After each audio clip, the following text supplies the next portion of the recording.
Chapter 1. The Game. Most people consider life a battle, but it is not a battle. It is a game.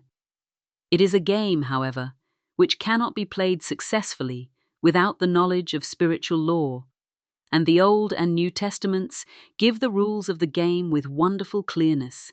Jesus Christ taught that it was a great game of giving and receiving. Whatsoever a man soweth, that shall he also reap. This means that whatever man sends out in word or deed will return to him. What he gives, he will receive. If he gives hate, he will receive hate. If he gives love, he will receive love. If he gives criticism, he will receive criticism. If he lies, he will be lied to. If he cheats, he will be cheated. We are taught also that the imaging faculty plays a leading part in the game of life. Keep thy heart or imagination with all diligence, for out of it are the issues of life. Proverbs 4:23. This means that what man images sooner or later externalizes in his affairs. I know of a man who feared a certain disease.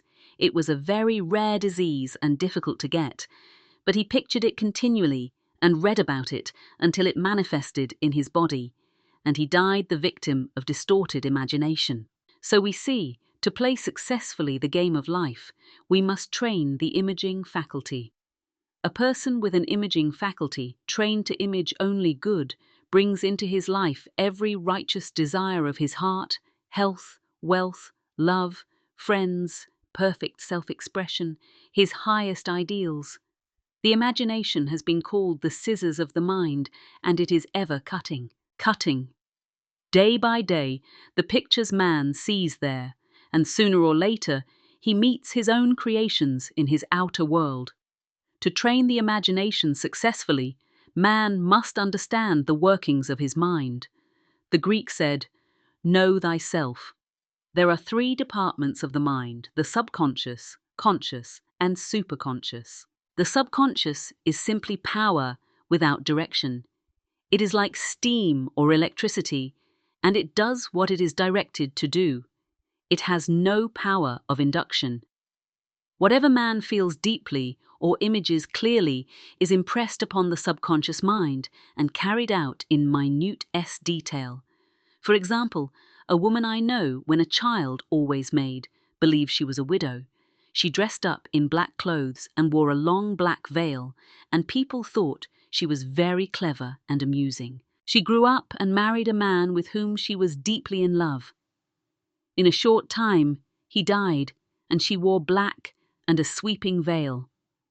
For many years, the picture of herself as a widow was impressed upon the subconscious mind, and in due time worked itself out, regardless of the havoc created. The conscious mind has been called mortal or carnal mind. It is the human mind and sees life as it appears to be. It sees death, disaster, sickness, poverty, and limitation of every kind, and it impresses the subconscious. The superconscious mind is the God mind within each man. Is the realm of perfect ideas in it? Is the perfect pattern spoken of by Plato the divine design? For there is a divine design for each person. There is a place that you are to fill, and no one else can fill something you are to do, which no one else can do. There is a perfect picture of this in the superconscious mind. It usually flashes across the conscious as an unattainable ideal, something too good to be true. In reality, it is man's true destiny or destination flashed to him from the infinite intelligence which is within himself. Many people, however, are in ignorance of their true destinies and are striving for things and situations which do not belong to them and would only bring failure and dissatisfaction if attained. For example, a woman came to me and asked me to speak the word that she would marry a certain man with whom she was very much in love. She called him Ab. I replied that this would be a violation of spiritual law, but that I would speak the word for the right man, the divine selection, the man who belonged to her by divine right. I added, if AB is the right man, you can't lose him, and if he isn't, you'll receive his equivalent. She saw AB frequently, but no headway was made in their friendship. One evening she called and said, "Do you know, for the last week, AB hasn't seemed so wonderful to me?" I replied, "Maybe he is not the divine selection. Another man may be the right one." Soon after that, she met another man who fell in love with her at once, and who said she was his ideal. In fact, he said all the things that she had always wished AB would say to her.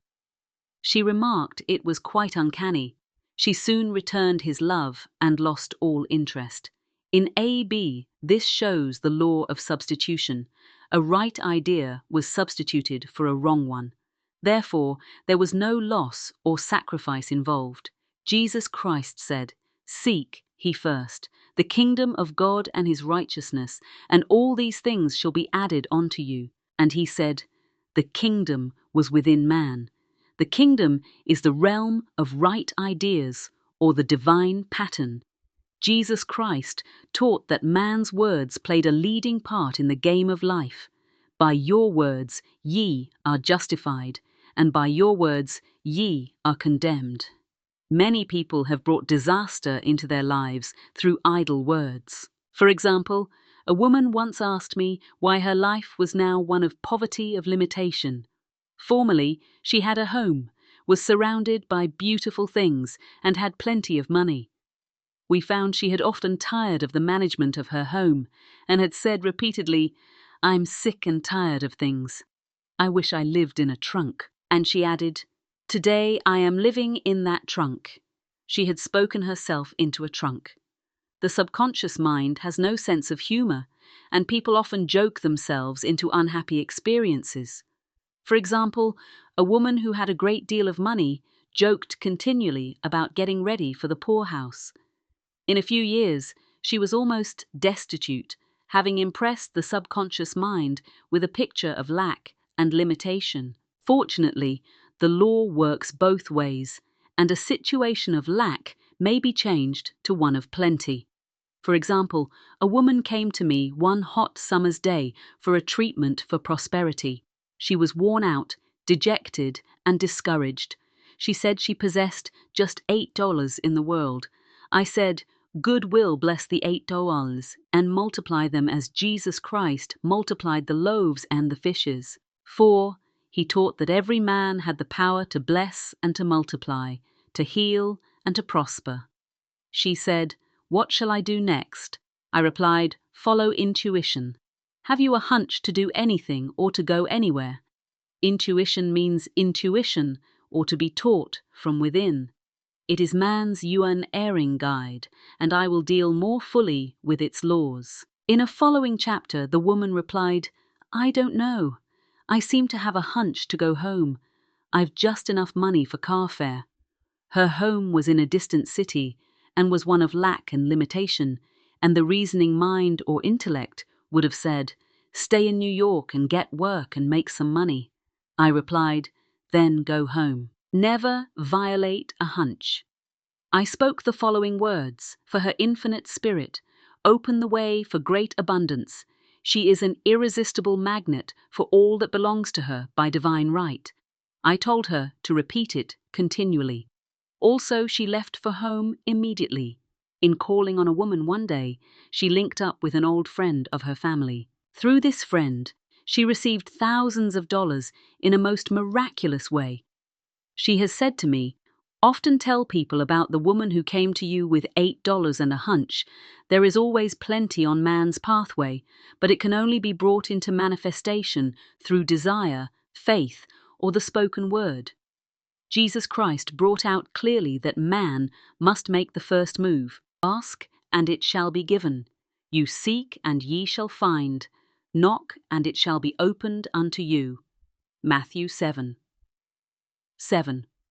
In the scriptures we read concerning the works of my hands, command ye me infinite intelligence. God is ever ready to carry out man's smallest or greatest demands. Every desire, uttered or unexpressed, is a demand. We are often startled by having a wish suddenly fulfilled. For example, one Easter, Having seen many beautiful rose trees in the florist's windows, I wished I would receive one, and for an instant saw it mentally being carried in the door. Easter came, and with it, a beautiful rose tree.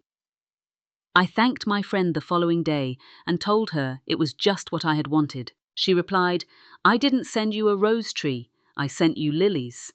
The man had mixed the order and sent me a rose tree simply because I had started the law in action and I had to have a rose tree. Nothing stands between man and his highest ideals and every desire of his heart but doubt and fear. When man can wish without worrying, every desire will be instantly fulfilled. I will explain more fully in a following chapter the scientific reason for this and how fear must be erased from the consciousness. It is man's only enemy: fear of lack, fear of failure, fear of sickness, fear of loss, and a feeling of insecurity on some plane. Jesus Christ said, "Why are ye fearful, O ye of little faith?" Matthew 8:26. So we can see we must substitute faith for fear is only inverted faith. It is faith in evil instead of good. The object of the game of life is to see clearly one's good and to obliterate all mental pictures of evil. This must be done by impressing the subconscious mind with a realization of good. A very brilliant man who has attained great success told me he had suddenly erased all fear from his consciousness by reading a sign which hung in a room he saw printed in large letters. This statement, "Why worry? It will probably never happen." These words were stamped indelibly upon his subconscious mind, and he has now a firm conviction that only good can come into his life. Therefore, only good can manifest. In the following chapter, I will deal with the different methods of impressing the subconscious mind. It is man's faithful servant, but one must be careful to give it the right orders. Man has ever a silent listener at his side, his subconscious mind. Every thought, every word is impressed upon it and carried out in amazing detail. It is like a singer making a record on the sensitive disc of the phonographic plate. Every note and tone of the singer's voice is registered. If he coughs or hesitates, it is registered also. So let us break all the old bad records in the subconscious mind, the records of our lives, which we do not wish to keep, and make new and beautiful ones speak these words aloud with power and conviction. I now smash and demolish by my spoken word every untrue record in my subconscious mind. They shall return to the dust heap of their native nothingness, for they came from my own vain imaginings. I now make my perfect records through the Christ, within the records of health, wealth, love, and perfect self-expression. This is the square of life, the game completed. In the following chapters, I will show how man can change his conditions by changing his words. Any man who does not know the power of the word is behind the time's death, and life are in the power of the tongue. Proverbs 18:21, chapter 2, the law of prosperity. Yea, the Almighty shall be thy defense, and thou shalt have plenty of silver. One of the greatest messages given to the race through the scriptures is that God is man's supply, and that man can release through his spoken word all that belongs to him by divine right. He must, however, have perfect faith in his spoken word. Isaiah said, "My word shall not return unto me void, but shall accomplish that whereunto it is." Sent. We know now that words and thoughts are a tremendous vibratory force, ever moulding man's body and affairs. A woman came to me in great distress and said she was to be sued on the 15th of the month for $3,000. She knew no way of getting the money and was in despair. I told her God was her supply, and that there is a supply for every demand. So I spoke the word. I gave thanks that the woman would receive $3,000 at the right time, in the right way. I told her she must have perfect faith. and act her perfect faith. The 15th came, but no money had materialized. She called me on the phone and asked what she was to do. I replied, "It is Saturday, so they won't sue you today. Your part is to act rich, thereby showing perfect faith that you will receive it by Monday." She asked me to lunch with her to keep up her courage. When I joined her at the restaurant, I said, "This is no time to economize. Order an expensive luncheon. Act as if you have already received the $3,000, all things whatsoever. Ye ask in prayer, believing ye shall receive. You must act as if you had already received." The next morning, she called me on the phone and asked me to stay with her during the day. I said, "No, you are divinely protected, and God is never too late." In the evening, she phoned again, greatly excited, and said, "My dear, a miracle has happened.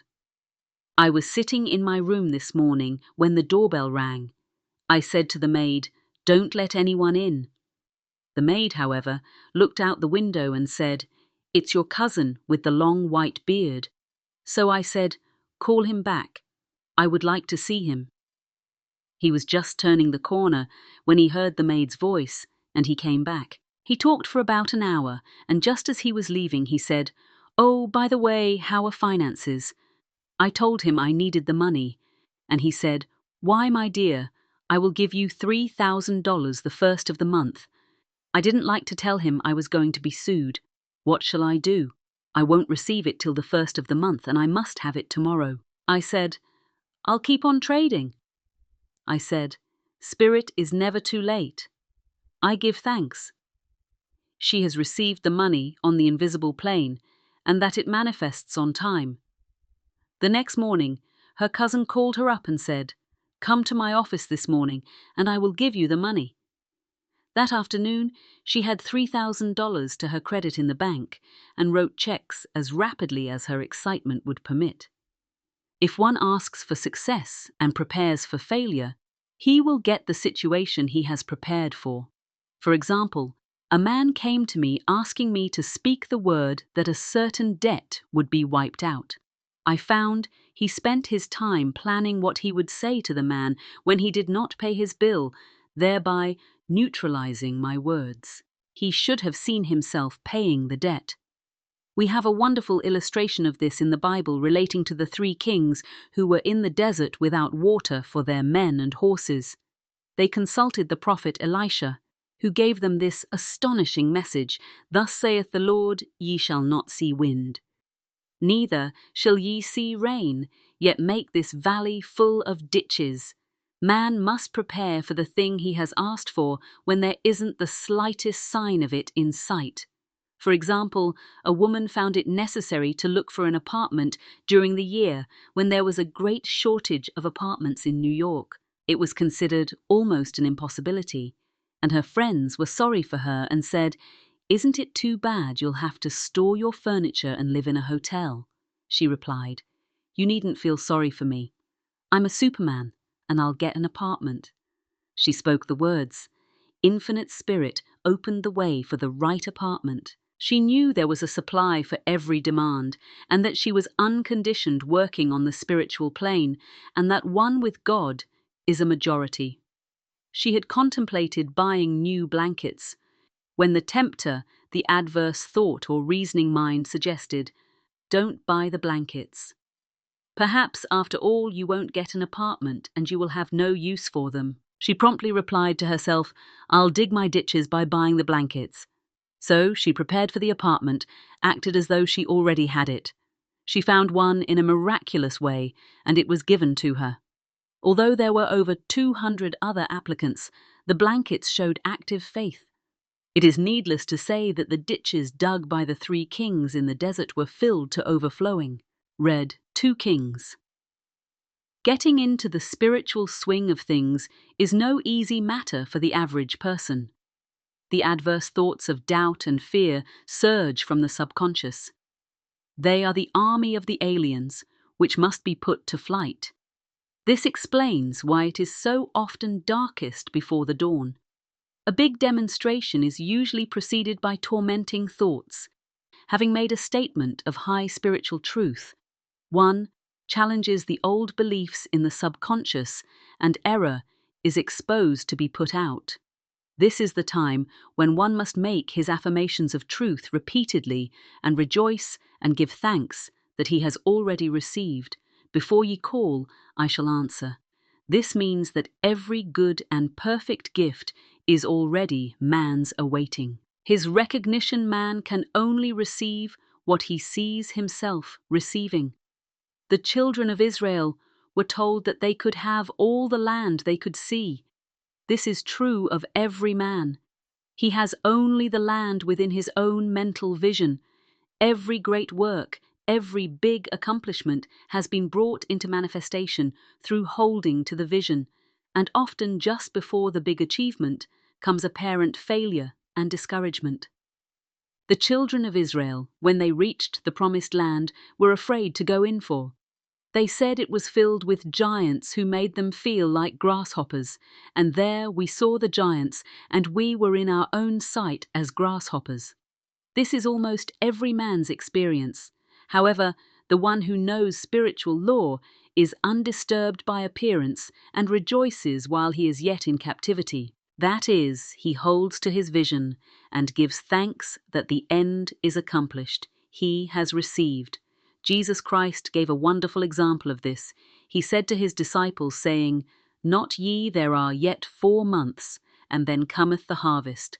Behold, I say unto you, lift up your eyes and look on the fields, for they are ripe already to harvest. His clear vision pierced the world of matter, and he saw clearly the fourth-dimensional world things as they really are, perfect and complete and divine mind.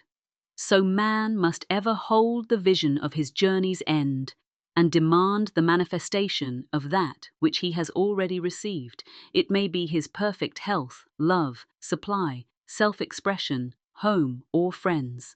They are all finished and perfect ideas, registered in divine mind, man's own superconscious mind, and must come through him, not to him. For example, a man came to me asking for treatments for success. It was imperative that he raised within a certain time $50,000 for his business. The time limit was almost up when he came to me in despair. No one wanted to invest in his enterprise, and the bank had flatly refused a loan. I replied, I suppose you lost your temper while at the bank. Therefore, your power, you can control any situation if you first control yourself. Go back to the bank, I added, and I will treat my treatment was you are identified in love with the spirit of everyone connected with the bank. Let the divine idea come out of this situation. He replied, Woman, you are talking about an impossibility. Tomorrow is Saturday, the bank closes at 12, and my train won't get me there until 10, and the time limit is up tomorrow. And anyway, they won't do it. It's too late. I replied, God doesn't need any time and is never too late with him. All things are possible, I added. I don't know anything about business, but I know all about God. He replied, It all sounds fine when I sit here listening to you, but when I go out, it's terrible. He lived in a distant city, and I did not hear from him for a week. Then came a letter. It read, You were right. I raised the money and will never again doubt the truth of all that you told me. I saw him a few weeks later and I said, What happened? You evidently had plenty of time. After all, he replied, My train was late and I got there just 15 minutes to 12.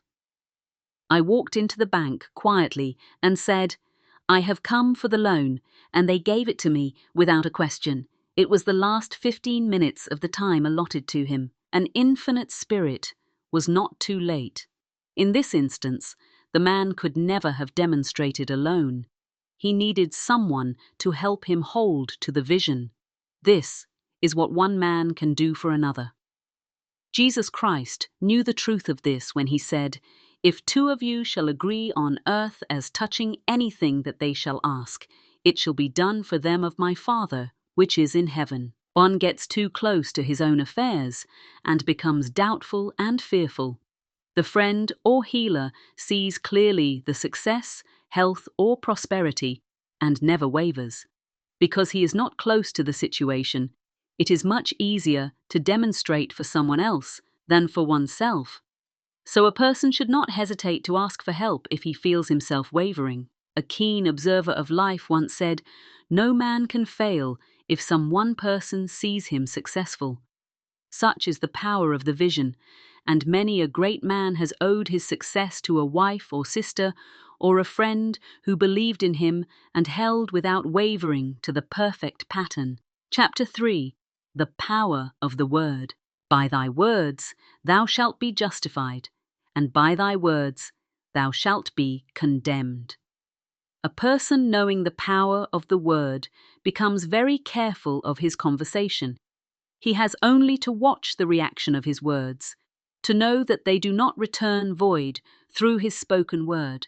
Man is continually making laws for himself. I knew a man who said, "I always miss a car.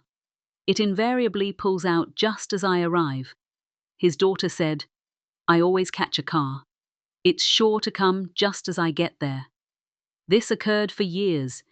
Each had made a separate law for himself, one of failure, one of success. This is the psychology of superstitions. The horseshoe or rabbit's foot contains no power, but man's spoken word and belief that it will bring him. Good luck creates expectancy in the subconscious mind and attracts a lucky situation. I find, however, this will not work when man has advanced spiritually and knows a higher law. One cannot turn back and must put away graven images. For example, 2 men in my class had had great success in business for several months. When suddenly everything went to smash, we tried to analyze the situation, and I found instead of making their affirmations and looking to God for success and prosperity, they had each bought a lucky monkey. I said, "Oh, I see you have been trusting in the lucky monkey. Instead of God, put away the lucky monkeys and call on the law of forgiveness." For man has power to forgive or neutralize his mistakes. They decided to throw the lucky monkeys down a coal hole, and all went well. Again, this does not mean, however, that one should throw away every lucky ornament or horseshoe about the house, but he must recognize that the power back of it is the one and only power God, and that the object simply gives him a feeling of expectancy. I was with a friend one day who was in deep despair in crossing the street. She picked up a horseshoe immediately. She was filled with joy and hope. She said God has sent her the horseshoe in order to keep up her courage. It was indeed at that moment about the only thing that could have registered in her consciousness. Her hope became faith, and she ultimately made a wonderful demonstration. I wish to make the point clear that the men previously mentioned were depending on the monkeys alone. While this woman recognized the power back of the horseshoe, I know in my own case it took a long while to get out of a belief that a certain thing brought disappointment. If the thing happened, disappointment invariably followed. I found the only way I could make a change in the subconscious was by asserting there are not 2 powers. There is only one power, God. Therefore, there are no disappointments, and this thing means a happy surprise.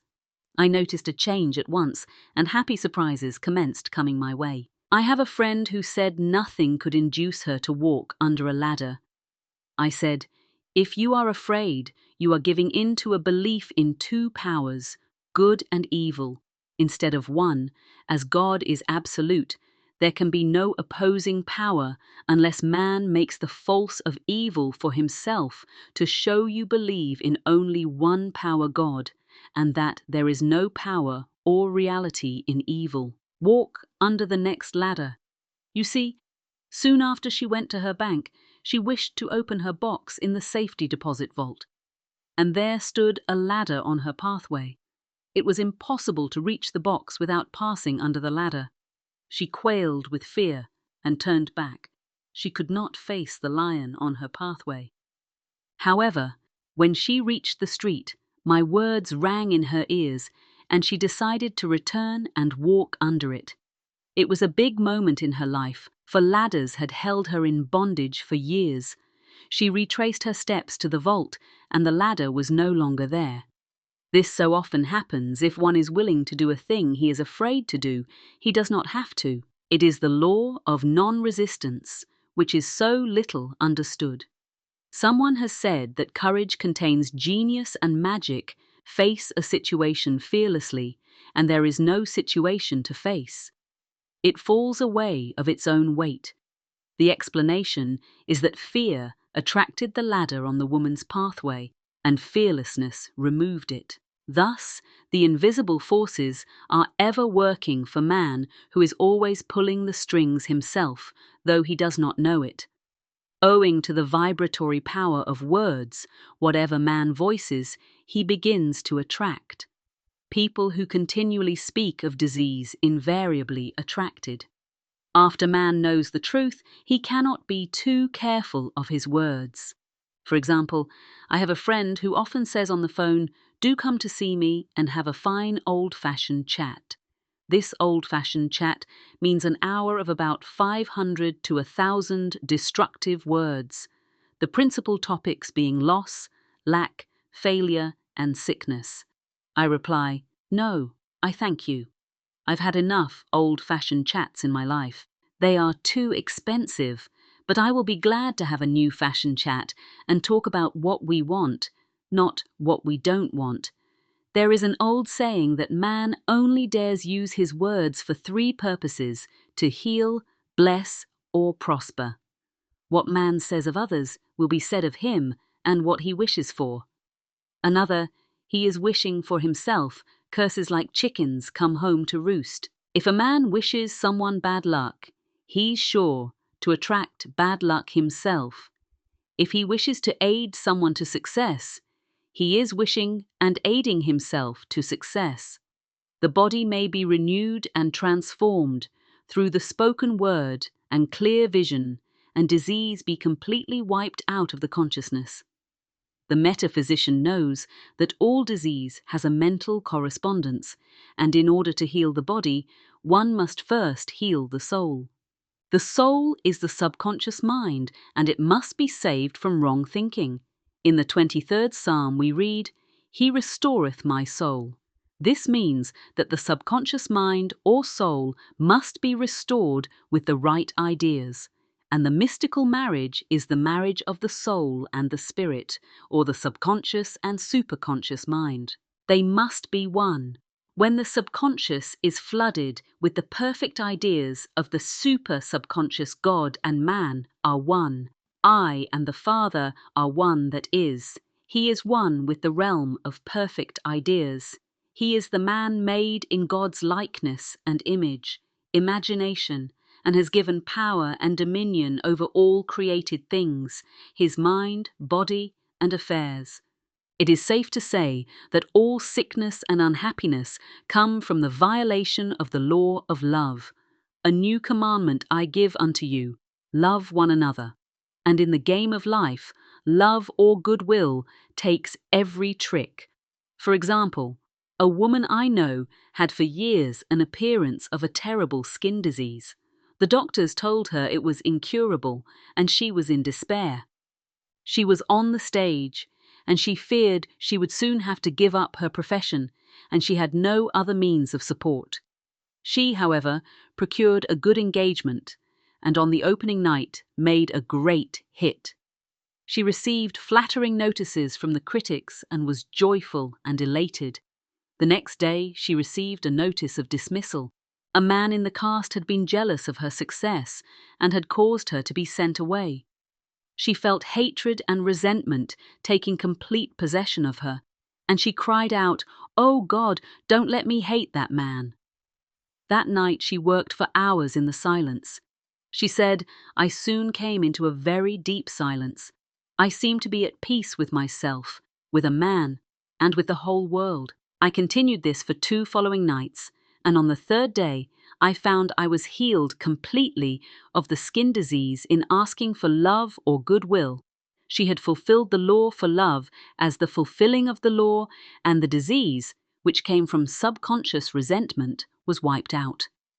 Continual criticism produces rheumatism, as critical inharmonious thoughts cause unnatural deposits in the blood which settle in the joints. False growths are caused by jealousy, hatred, unforgiveness, fear, etc. Every disease is caused by a mind not at ease. I said once in my class, there is no use asking anyone, "What's the matter with you?" We might just as well say, "Who's the matter with you?" Unforgiveness is the most prolific cause of disease. It will harden arteries or liver and affect the eyesight in its train are endless ills. I called on a woman one day who said she was ill from having eaten a poisoned oyster. I replied, "Oh no, the oyster was harmless. You poisoned the oyster. What's the matter with you?" She answered, "Oh, about 19 people." She had quarreled with 19 people and had become so inharmonious that she attracted the wrong oyster. Any inharmony on the external indicates there is mental inharmony as the within. So the without man's only enemies are within himself, and man's foes shall be they of his own household. Personality is one of the last enemies to be overcome as this planet is taking its initiation in love. It was Christ's message, peace on earth, goodwill towards man. The enlightened man therefore endeavors to perfect himself upon his neighbor. His work is with himself to send out goodwill and blessings to every man. And the marvelous thing is that if one blesses a man, he has no power to harm him. For example, a man came to me asking to treat for success in business. He was selling machinery, and a rival appeared on the scene with what he proclaimed was a better machine, and my friend feared defeat. I said, first of all, we must wipe out all fear and know that God protects your interests and that the divine idea must come out of the situation. That is, the right machine will be sold by the right man to the right man. And I added, don't hold one critical thought towards that man. Bless him all day, and be willing not to sell your machine if it isn't the divine idea. So he went to the meeting, fearless and non-resistant, and blessing the other man. He said the outcome was very remarkable. The other man's machine refused to work, and he sold his without the slightest difficulty. But I say unto you, love your enemies. Bless them that curse you. Do good to them that hate you, and pray for them, which spitefully use you and persecute you. Goodwill produces a great aura of protection about the one who sends it, and no weapon that is formed against him shall prosper. In other words, love and goodwill destroy the enemies within oneself. Therefore, one has no enemies on the external. There is peace on earth for him who sends goodwill to man. Chapter 4. The Law of Non-Resistance. Resist not evil. Be not overcome of evil, but overcome evil with good. Nothing on earth can resist an absolutely non-resistant person. The Chinese say that water is the most powerful element because it is perfectly non-resistant. It can wear away a rock and sweep all before it. Jesus Christ said, "Resist not evil," for he knew. In reality, there is no evil, therefore nothing to resist. Evil has come of a man's vain imagination or a belief in two powers, good and evil.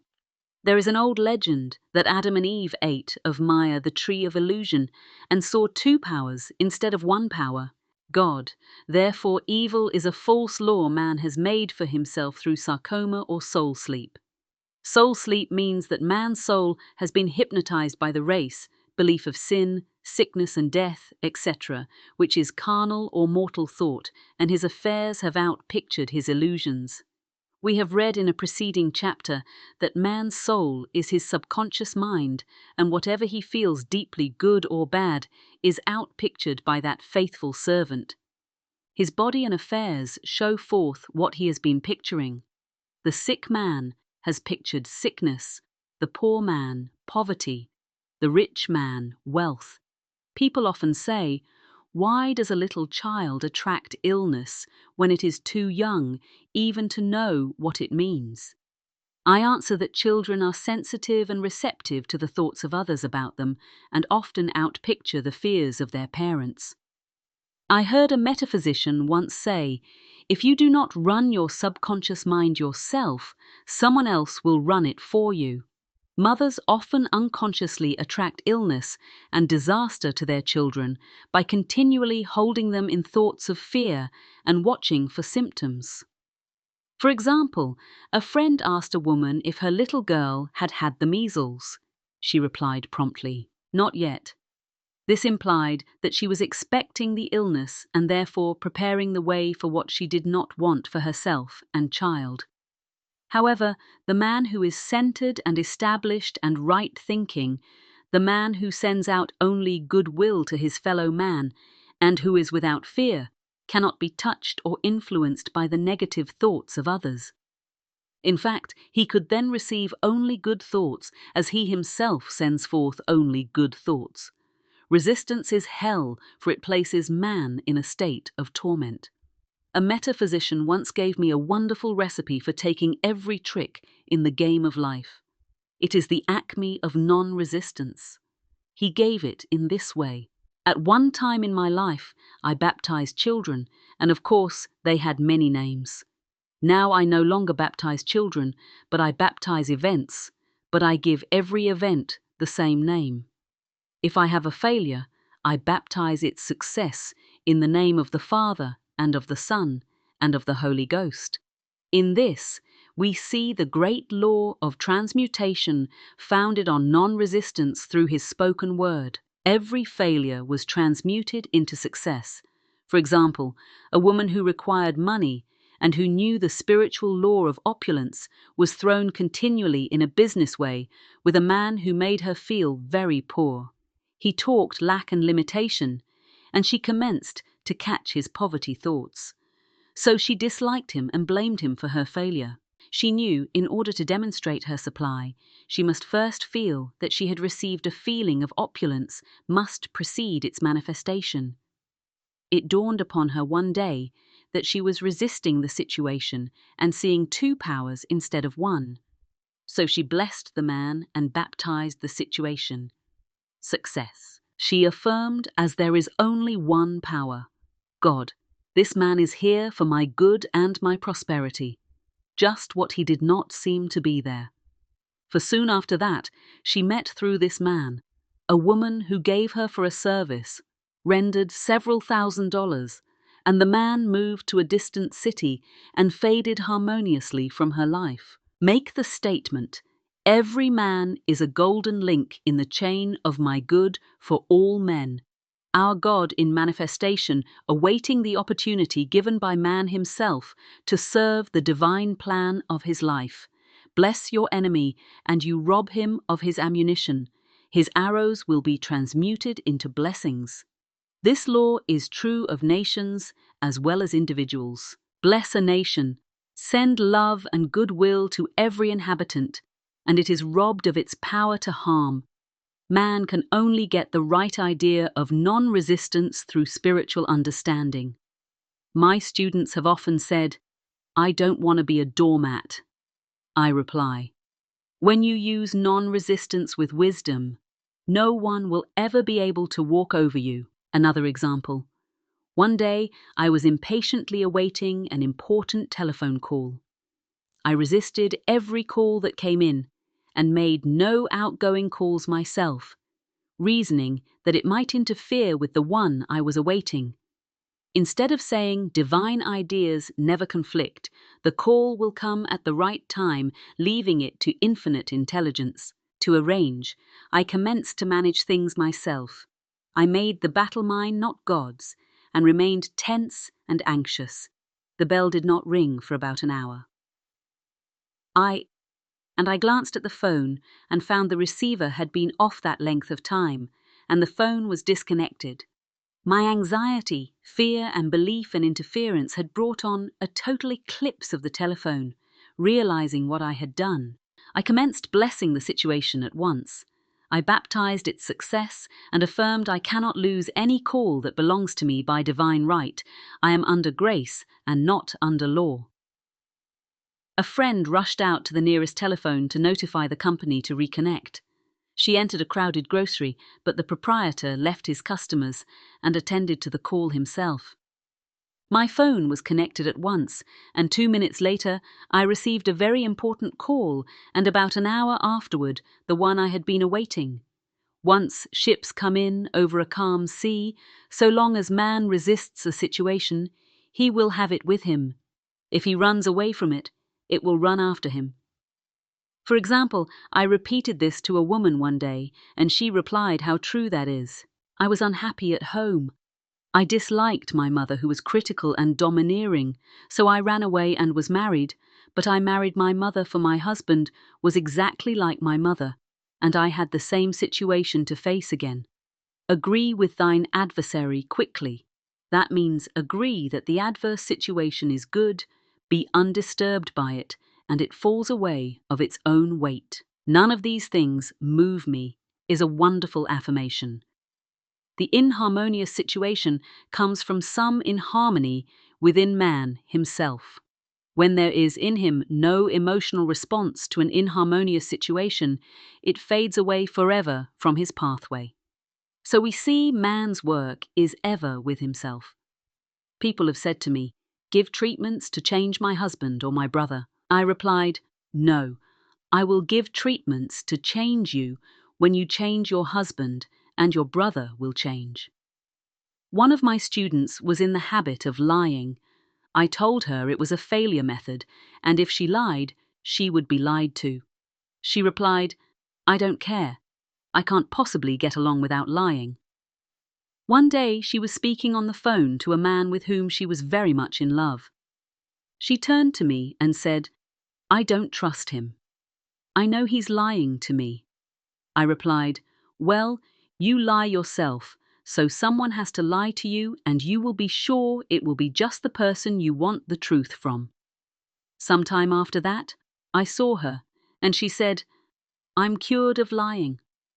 I questioned what cured you. She replied, "I have been living with a woman who lied worse than I did." One is often cured of his faults. By seeing them in others, life is a mirror, and we find only ourselves reflected in our associates. Living in the past is a failure method and a violation of spiritual law.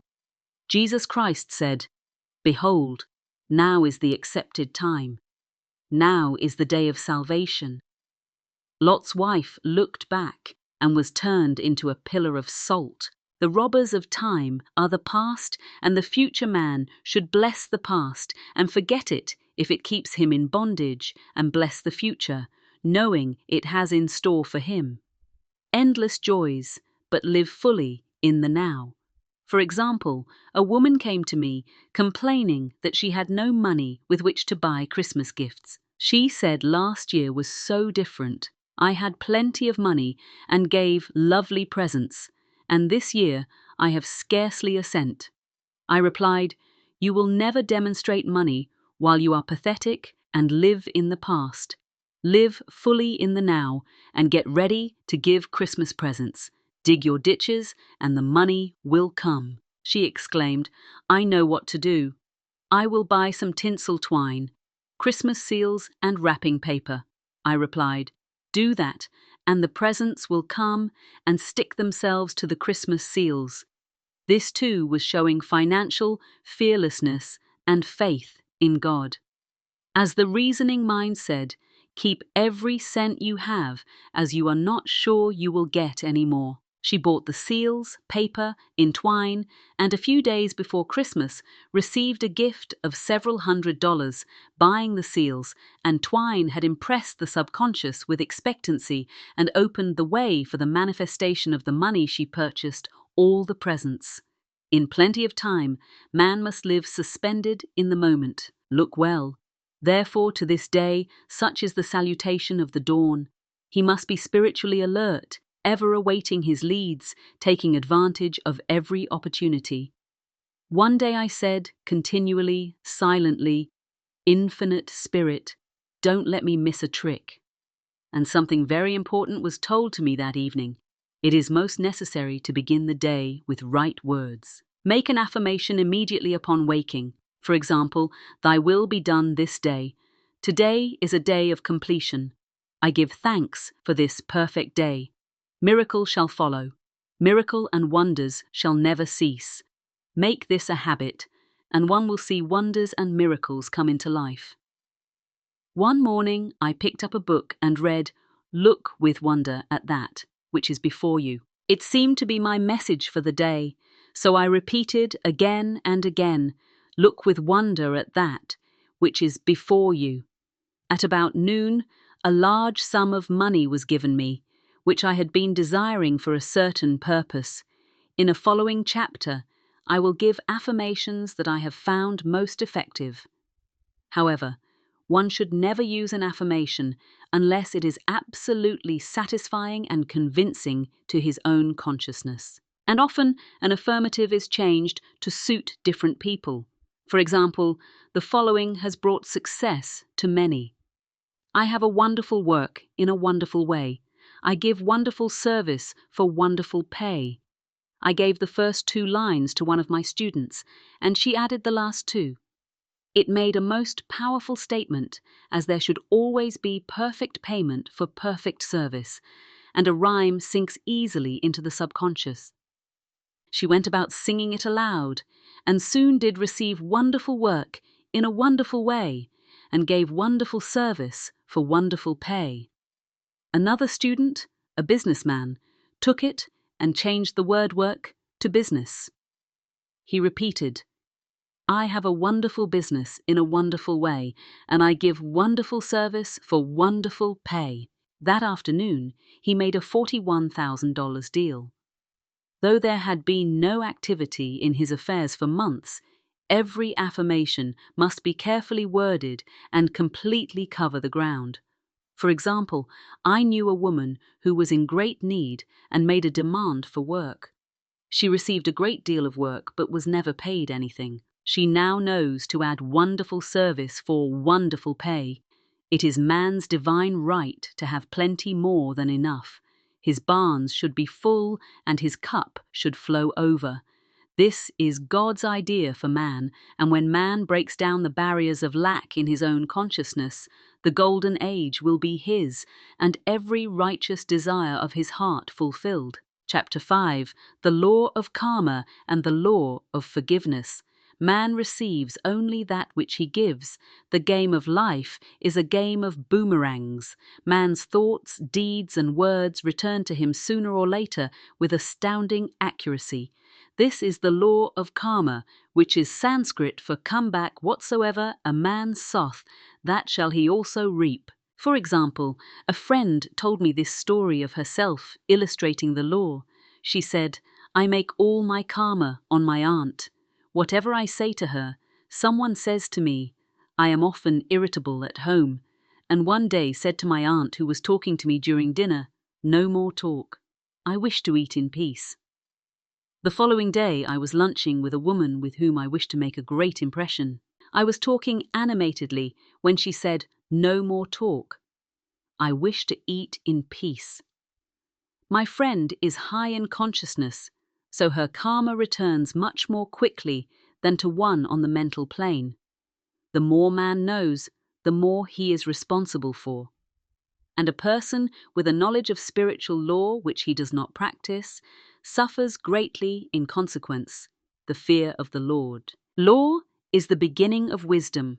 If we read the word Lord law, it will make many passages in the Bible much clearer. "Vengeance is mine, I will repay, saith the Lord." Law, it is the law which takes vengeance, not God. God sees man perfect, created in his own image, imagination, and given power and dominion. This is the perfect idea of man registered in divine mind. Awaiting man's recognition, for man can only be what he sees himself to be, and only attain what he sees himself attaining. "Nothing ever happens without an onlooker" is an ancient saying. Man sees first his failure or success, his joy or sorrow, before it swings into visibility from the scenes set in his own imagination. We have observed this in the mother picturing disease for her child, Or a woman seeing success for her husband, Jesus Christ said, "And ye shall know the truth, and the truth shall make you free." So we see freedom from all unhappy conditions comes through knowledge, a knowledge of spiritual law. Obedience precedes authority, and the law obeys man when he obeys the law. The law of electricity must be obeyed before it becomes man's servant. When handled ignorantly, it becomes man's deadly foe.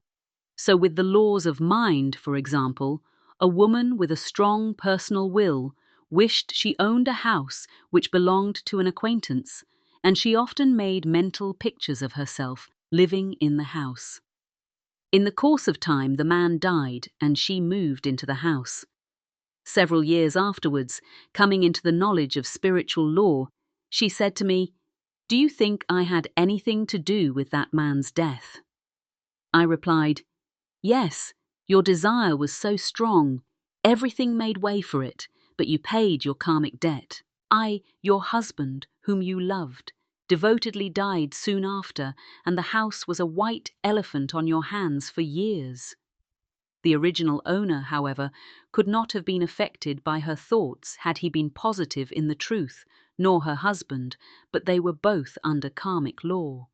The woman should have said, feeling the great desire for the house, "Infinite intelligence, give me the right house." Equally as charming as this, the house which is mine by divine right, the divine selection would have given perfect satisfaction and brought good to all. The divine pattern is the only safe pattern to work by. Desire is a tremendous force and must be directed in the right channels or chaos ensues. In demonstrating the most important step is the first step to ask. A right man should always demand only that which is his by divine right. To go back to the illustration, had the woman taken this attitude, "If this house I desire is mine, I cannot lose it if it is not. Give me its equivalent." The man might have decided to move out harmoniously. Had it been the divine selection for her or another house, would have been substituted. Anything forced into manifestation through personal will is always ill-got and has ever bad success. Man is admonished, "My will be done," not dying. And the curious thing is, man always gets just what he desires when he does relinquish personal will, thereby enabling infinite intelligence to work through him. Stand he still and see the salvation of the Lord Law. For example, a woman came to me in great distress. Her daughter had determined to take a very hazardous trip, and the mother was filled with fear. She said she had used every argument, had pointed out the dangers to be encountered and forbidden her to go, but the daughter became more and more rebellious and determined.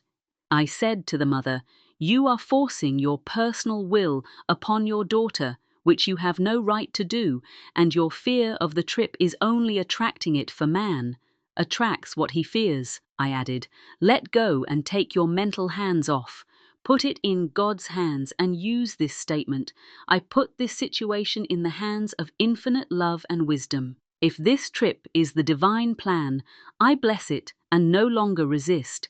But if it is not divinely planned, I give thanks that it is now dissolved and dissipated." A day or two after that, her daughter said to her mother, "I have given up the trip," and the situation returned to its native nothingness. It is learning to stand still, which seems so difficult for man. I will deal more fully with this law. In the chapter on non-resistance, I will give another example of sowing and reaping, which came in the most curious way. A woman came to me saying she had received a counterfeit $20 bill given to her at the bank she was much disturbed for. She said, "The people at the bank will never acknowledge their mistake." I replied, "Let's analyze the situation and find out why you attracted it." She thought a few moments and exclaimed, "I know it. I sent a friend a lot of stage money just for a joke, so the law had sent her some stage money for it. Doesn't know anything about jokes." I said, "Now we will call on the law of forgiveness and neutralize the situation." Christianity is founded upon the law of forgiveness. Christ has redeemed us from the curse of the karmic law, and the Christ within each man is his Redeemer, and salvation from all inharmonious conditions. So I said, Infinite Spirit, we call on the law of forgiveness and give thanks that she's under grace and not under law and cannot lose this $20, which is hers by divine right now. I said, go back to the bank and tell them fearlessly that it was given you there by mistake. She obeyed, and to her surprise, they apologized and gave her another bill, treating her most courteously. So knowledge of the law gives man power to rub out his mistakes. Man cannot force the external to be what he is not. If he desires riches, he must be rich first in consciousness. For example, a woman came to me asking treatment for prosperity. She did not take much interest in her household affairs, and her home was in great disorder. I said to her, if you wish to be rich, you must be orderly. All men with great wealth are orderly. An order is heaven's first law, I added. You will never become rich with a burnt match in the pincushion. She had a good sense of humor and commenced immediately putting her house in order. She rearranged furniture, straightened out, bureau drawers, cleaned rugs, and soon made a big financial demonstration, a gift from a relative. The woman herself became made over and keeps herself keyed up financially by being ever watchful of the external and expecting prosperity, knowing God is her supply.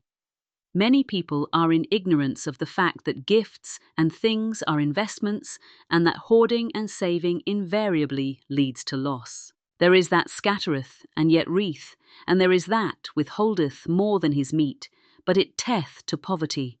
For example, I knew a man who wanted to buy a fur-lined overcoat. He and his wife went to various shops, but there was none he wanted. He said they were all too cheap. Looking at last, he was shown one, the salesman said, was valued at $1,000, but which the manager would sell him for $500. As it was late in the season, his financial possessions amounted to about $700. The reasoning mind would have said, you can't afford to spend nearly all you have on a code. But he was very intuitive and never reasoned. He turned to his wife and said, if I get this coat, I'll make a ton of money. So his wife consented weakly. About a month later, he received a $10,000 commission. The coat made him feel so rich. It linked him with success and prosperity. Without the coat, he would not have received the commission. It was an investment, paying large dividends. If man ignores these leadings to spend or to give, the same amount of money will go in an uninteresting or unhappy way. For example, a woman told me on Thanksgiving Day she informed her family that they could not afford a Thanksgiving dinner. She had the money, but decided to save it. A few days later, someone entered her room and took from the bureau drawer the exact amount the dinner would have cost. The law always stands back of the man who spends fearlessly with wisdom.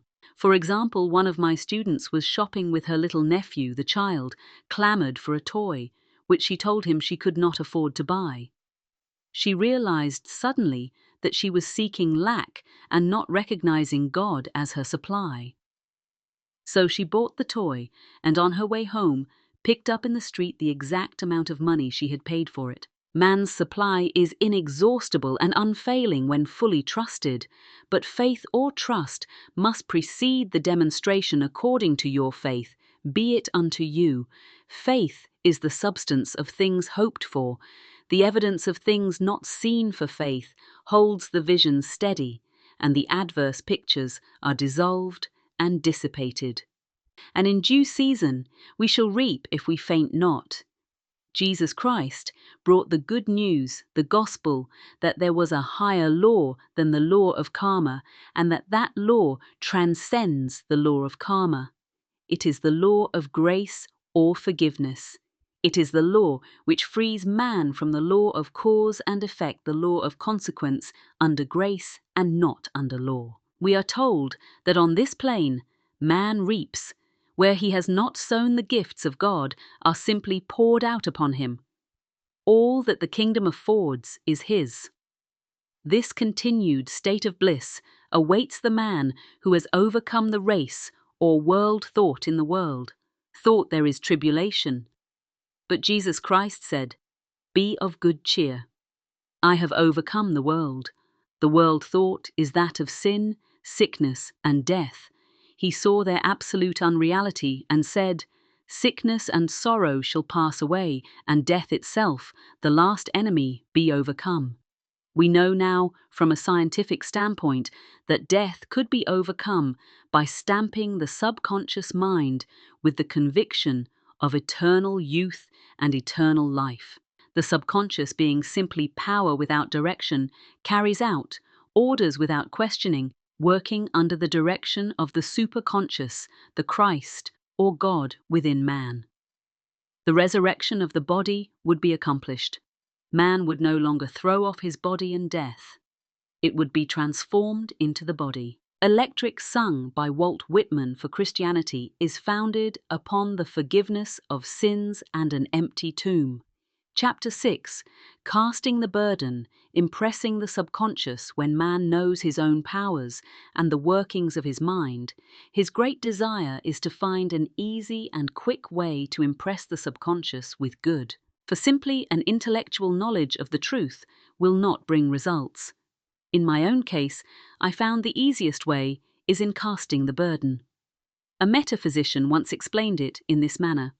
He said, "The only thing which gives anything weight in nature is the law of gravitation, and if a boulder could be taken high above the planet, there would be no weight in that boulder." And that is what Jesus Christ meant when he said, "My yoke is easy and my burden is light." He had overcome the world vibration and functioned in the fourth dimensional realm where there is only perfection, completion, life, and joy. He said, "Come to me, all ye that labor and are heavy laden, and I will give you rest. Take my yoke upon you, for my yoke is easy and my burden is light." We are also told in the 55th Psalm to cast thy burden upon the Lord. Many passages in the Bible state that the battle is God's, not man's, and that man is always to stand still and see the salvation of the Lord. This indicates that the superconscious mind, or Christ within, is the department which fights man's battle and relieves him of burdens. We see, therefore, that man violates law if he carries a burden, and a burden is an adverse thought or condition, and this thought or condition has its root in the subconscious. It seems almost impossible to make any headway. Directing the subconscious from the conscious or reasoning mind as the reasoning mind, the intellect is limited in its conceptions and filled with doubts and fears. How scientific it then is to cast the burden upon the superconscious mind or Christ within, where it is made light or dissolved into its native nothingness. For example, a woman in urgent need of money made light upon the Christ within the superconscious with the statement, "I cast this burden of lack on the Christ within, and I go free to have plenty." The belief and lack was her burden, and as she cast it upon the superconscious with its belief of plenty, an avalanche of supply was the result. We read, "The Christ in you, the hope of glory." Another example. One of my students had been given a new piano, and there was no room in her studio for it until she had moved out. The old one, she was in a state of perplexity. She wanted to keep the old piano, but knew of no place to send it. She became desperate as the new piano was to be sent immediately. In fact, was on its way with no place to put it. She said it came to her to repeat, "I cast this burden on the Christ within, and I go free." A few moments later, her phone rang, and a woman friend asked if she might rent her old piano, and it was moved out a few minutes before the new one arrived. I knew a woman whose burden was resentment. She said, "I cast this burden of resentment on the Christ within, and I go free to be loving, harmonious, and happy." The almighty super subconscious flooded the subconscious with love, and her whole life was changed. For years, resentment had held her in a state of torment and imprisoned her soul. the subconscious mind. The statement should be made over and over and over, sometimes for hours at a time, silently or audibly with quietness, but determination. I have often compared it to winding up a Victrola. We must wind ourselves up with spoken words. I have noticed in casting the burden after a little while, one seems to see clearly it is impossible to have clear vision. While in the throes of carnal mind, doubts and fear poison the mind and body, and imagination runs riot, attracting disaster and disease.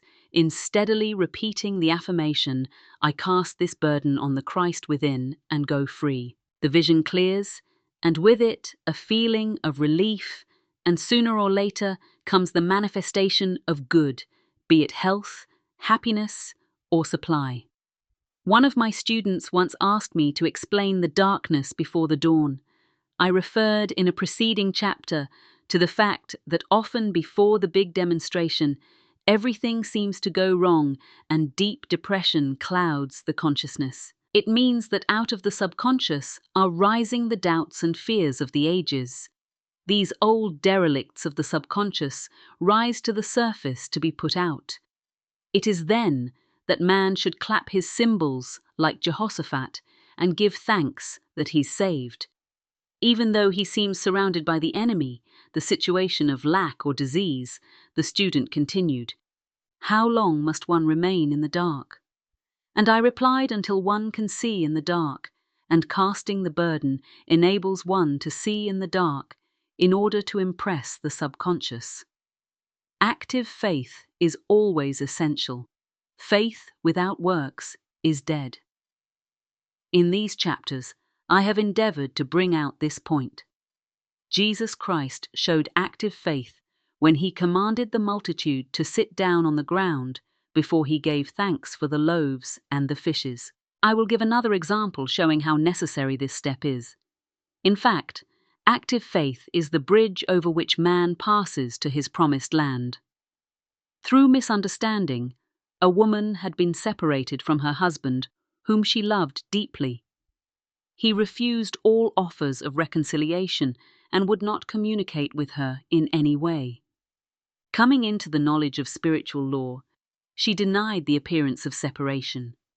She made this statement, "There is no separation in divine mind. Therefore, I cannot be separated from the love and companionship which are mine by divine right." She showed active faith by arranging a place for him at the table every day, thereby impressing the subconscious with a picture of his return. Over a year passed, but she never wavered, and one day he walked in. The subconscious is often impressed through music. Music has a fourth-dimensional quality and releases the soul from imprisonment. It makes wonderful things seem possible and easy of accomplishment. I have a friend who uses her VTLA daily for this purpose. It puts her in perfect harmony and releases the imagination. Another woman often dances while making her affirmations. The rhythm and harmony of music and motion carry her words forth. With tremendous power, the student must remember also not to despise the day of small things. Invariably, before a demonstration comes signs of land. Before Columbus reached America, he saw birds and twigs, which showed him land was near. So it is with a demonstration, but often the student mistakes it for the demonstration itself and is disappointed. For example, a woman had spoken the word for a set of dishes. Not long afterwards, a friend gave her a dish which was old and cracked. She came to me and said, "Well, I asked for a set of dishes, and all I got was a cracked plate."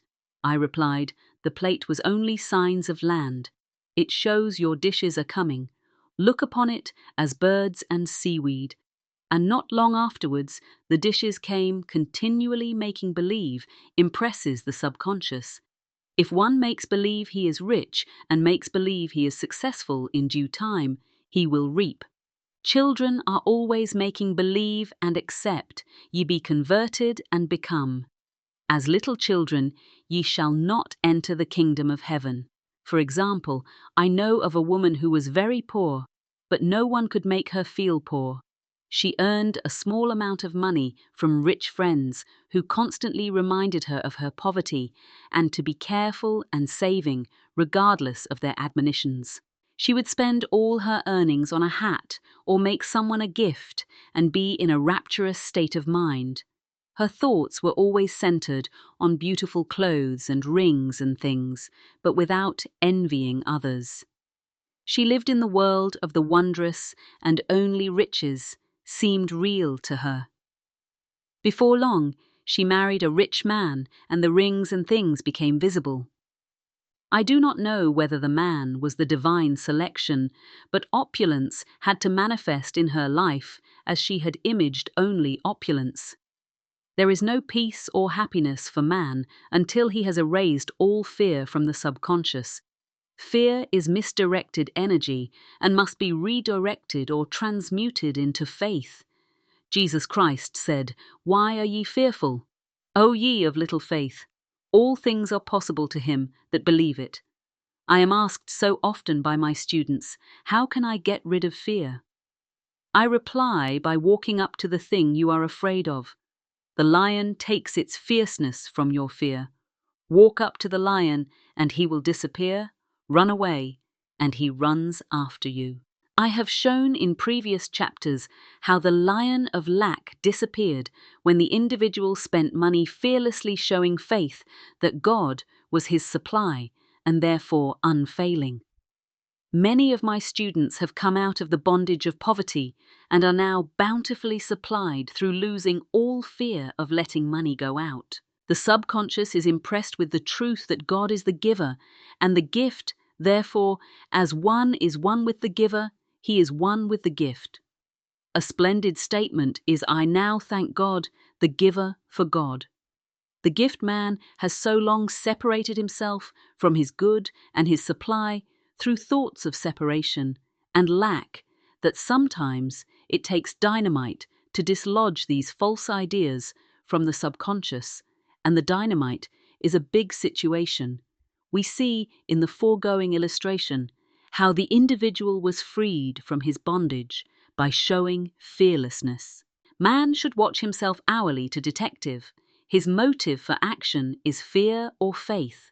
Choose ye this day whom we shall serve, fear or faith.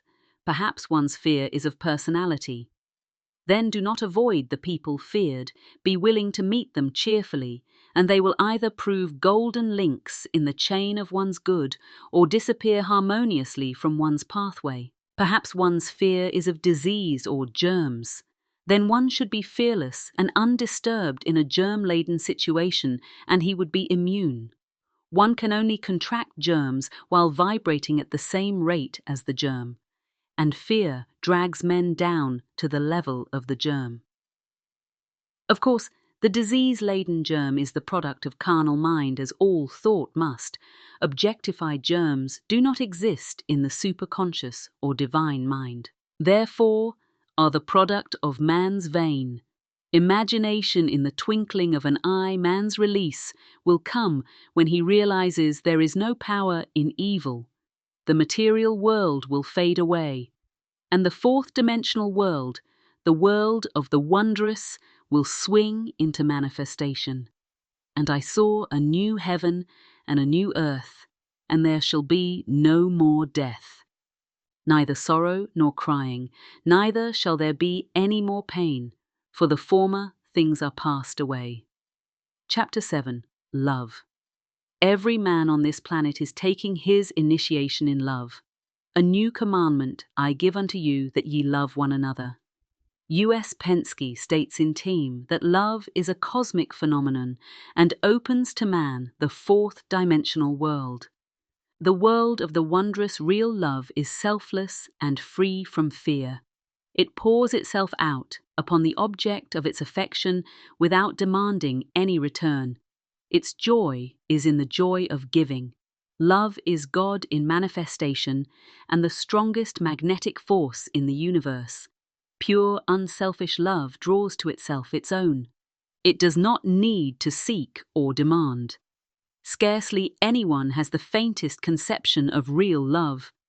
Man is selfish, tyrannical, or fearful in his affections, thereby losing the thing he loves.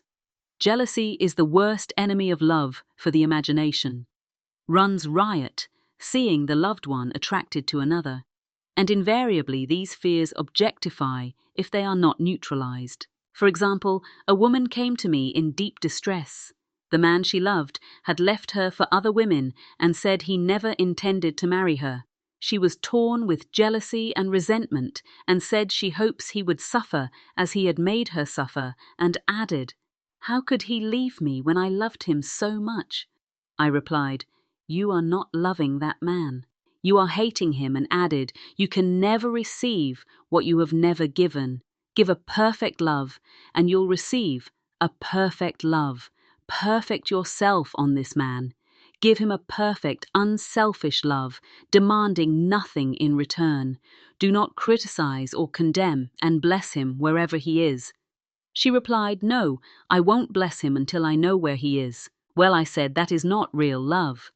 When you send out real love will return to you either from this man or his equivalent, for if this man is not the divine selection, you will not want him, as you are one with God. You are one with the love which belongs to you by divine right. Several months passed and matters remained about the same, but she was working conscientiously with herself. I said, "When you are no longer disturbed by his cruelty, he will cease to be cruel as you are attracting it through your own emotions."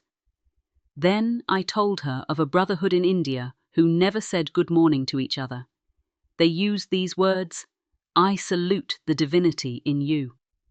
They saluted the divinity in every man and in the wild animals in the jungle, and they were never harmed, for they saw only God in every living thing. I said, "Salute the divinity in this man and say, 'I see your divine self. Only I see you as God sees you perfect.'" Made in his image and likeness, she found she was becoming more poised and gradually losing her resentment. He was a captain, and she always called him the Cap. One day, she said, "Suddenly, God bless the Cap wherever he is." I replied, "Now that is real love. And when you have become a complete circle and are no longer disturbed by the situation, you will have his love or attract its equivalent." I was moving at this time and did not have a telephone, so was out of touch with her for a few weeks, when one morning I received a letter saying, "We are married at the earliest opportunity." I paid her a call. My first words were, "What happened?" "Oh," she exclaimed, "a miracle. One day I woke up and all suffering had ceased. I saw him that evening and he asked me to marry him. We were married in about a week, and I have never seen a more devoted man. There is an old saying, 'No man is your enemy. No man is your friend. Every man is your teacher.' So one should become impersonal and learn what each man has to teach him, and soon he would learn his lessons and be free." The woman's lover was teaching her selfless love, which every man sooner or later must learn. Suffering is not necessary for man's development. It is the result of violation of spiritual law, but few people seem able to rouse themselves from their soul sleep without it. When people are happy, they usually become selfish, and automatically the law of karma is set in action. Man often suffers loss through lack of appreciation.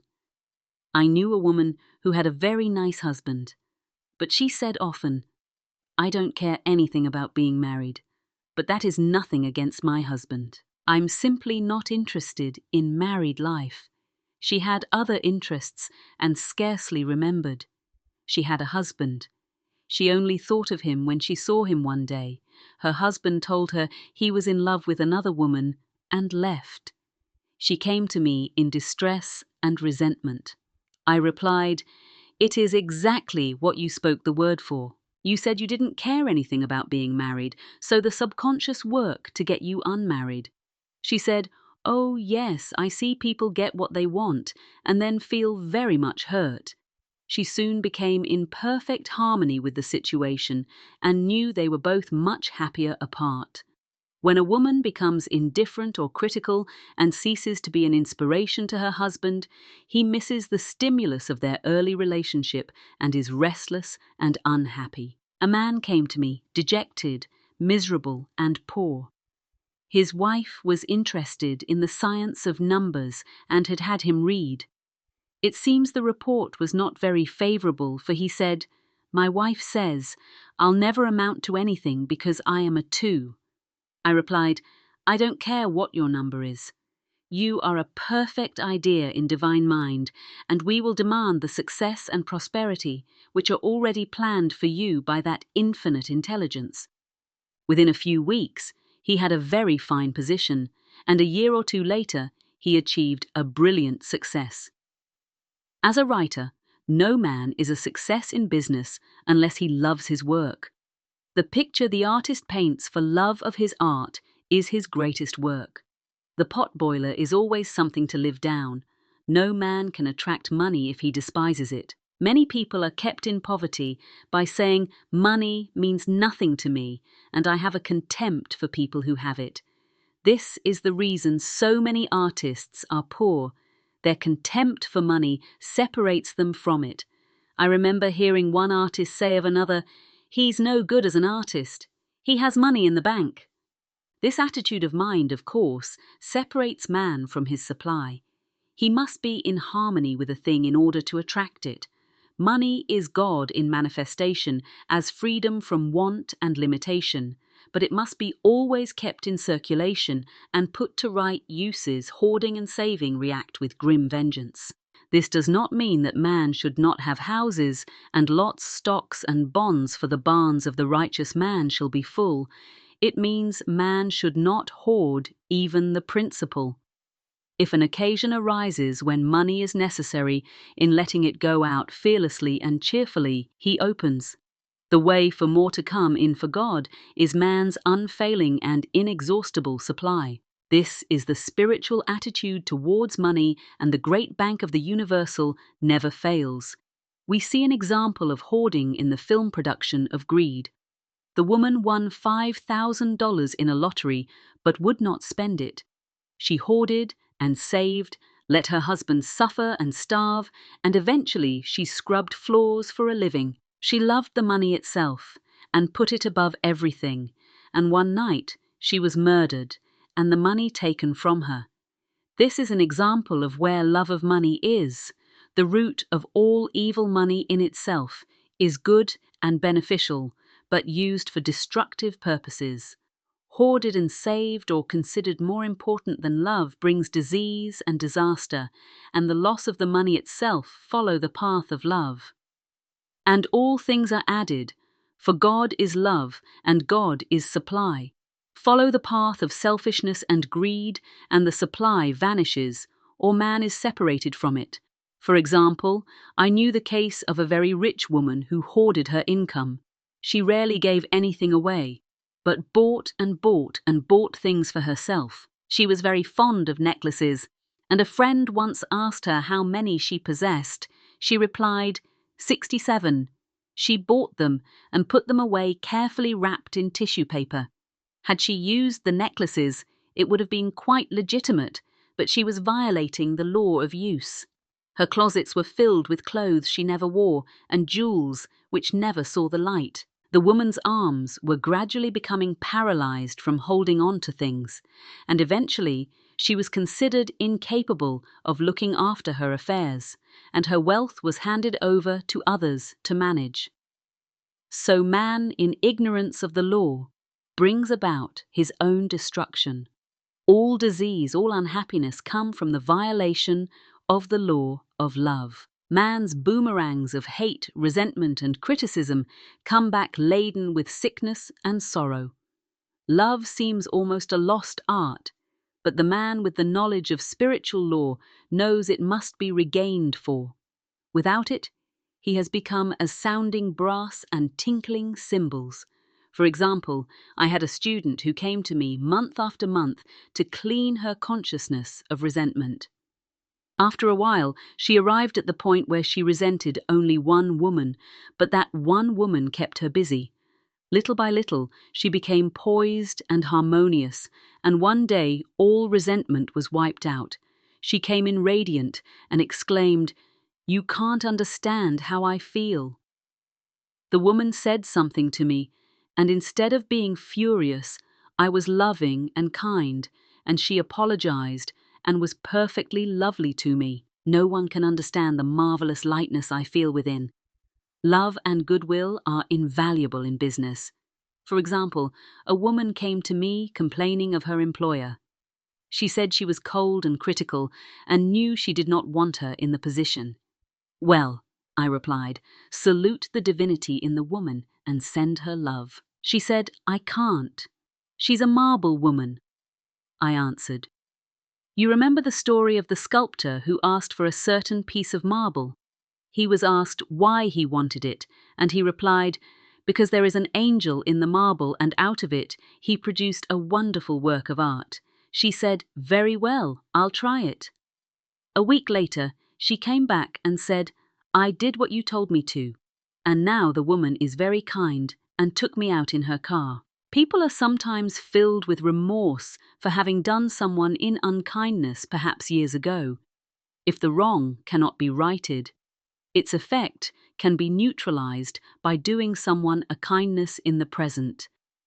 This one thing I do, forgetting those things which are behind and reaching forth unto those things which are before sorrow, regret, and remorse, tear down the cells of the body and poison the atmosphere of the individual. A woman said to me in deep sorrow, "Treat me to be happy and joyous for my sorrow. Makes me so irritable with the members of my family that I keep making more karma." I was asked to treat a woman who was mourning for her daughter. I denied all belief and loss and separation, and affirmed that God was the woman's joy, love, and peace. The woman gained her poise at once, but sent word by her son not to treat any longer because she was so happy it wasn't respectable. So mortal mind loves to hang on to its griefs and regrets. I knew a woman who went about bragging of her troubles, so of course she always had something to brag about. The old idea was, if a woman did not worry about her children, she was not a good mother. Now we know that mother fear is responsible for many of the diseases and accidents which come into the lives of children for fear. Pictures vividly the disease or situation feared, and these pictures objectify. If not neutralized, happy is the mother who can say sincerely that she puts her child in God's hands and knows therefore that he is divinely protected. She, in this way, throws about him a great aura of protection. For example, a woman awoke suddenly in the night, feeling her brother was in great danger. Instead of giving in to her fears, she commenced making statements of truth, saying, "Man is a perfect idea in divine mind and is always in his right place. Therefore, my brother is in his right place and is divinely protected the next day." She found that her brother had been in close proximity to an explosion in a mine, but had miraculously escaped. So man is his brother's keeper in thought, and every man should know that the thing he loves dwells in the secret place of the Most High and abides under the shadow of the Almighty. There shall no evil beal thee, neither shall any plague come near thy dwelling, perfect love. Without fear, he that feareth is not made perfect in love, and love is the fulfilling of the law. Chapter 8. Intuition or guidance in all thy ways acknowledge him, and he shall direct thy paths. There is nothing too great of accomplishment for the man who knows the power of his word and who follows his intuitive leads by the word. He starts in action, unseen forces, and can rebuild his body or remold his affairs. It is therefore of the utmost importance to choose the right words, and the student carefully selects the affirmation. He wishes to catapult into the invisible. He knows that God is his supply, that there is a supply for every demand, and that his spoken word releases this supply. Ask, and ye shall receive. Man must make the first move. Draw n to God, and he will draw nigh to you. I have often been asked just how to make a demonstration. I reply, speak the word, and then do not do anything until you get a definite lead demand. The lead saying, Infinite Spirit, reveal to me the way. Let me know if there is anything for me to do. The answer will come through intuition, or hunch a chance remark from someone, or a passage in a book, etc., etc. The answers are sometimes quite startling in their exactness. For example, a woman desired a large sum of money. She spoke the words, Infinite Spirit, open the way for my immediate supply. Let all that is mine by divine right now reach me in great avalanches of abundance. Then she added, give me a definite lead. Let me know if there is anything for me to do. The thought came quickly. Give a certain friend who had helped her spiritually $100. She told her friend, who said wait and get another lead before giving it. So she waited, and that day met a woman who said to her, I gave someone $1 today. It was just as much for me as it would be for you to give someone 100. This was indeed an unmistakable lead, so she knew she was right in giving the $100. It was a gift, which proved a great investment. For shortly after that, a large sum of money came to her in a remarkable way. Giving opens the way for receiving. In order to create activity and finances, one should give tithing, or giving 1/10 of one's income is an old Jewish custom and is sure to bring increase. Many of the richest men in this country have been tithers, and I have never known it to fail as an investment. The 10th part goes forth and returns blessed and multiplied, but the gift or tithe must be given with love and cheerfulness, for God loveth a cheerful giver. Bills should be paid cheerfully. All money should be sent forth, fearlessly and with a blessing. This attitude of mind makes man master of money. It is his to obey, and his spoken word then opens vast reservoirs of wealth. Man himself limits his supply by his limited vision. Sometimes the student has a great realization of wealth, but is afraid to act. The vision and action must go hand in hand.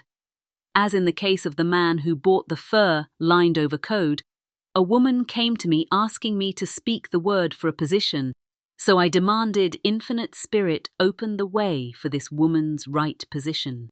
Never ask for just a position, ask for the right position, the place already planned in divine mind, as it is the only one that will give satisfaction. I then gave thanks that she had already received and that it would manifest quickly, very soon.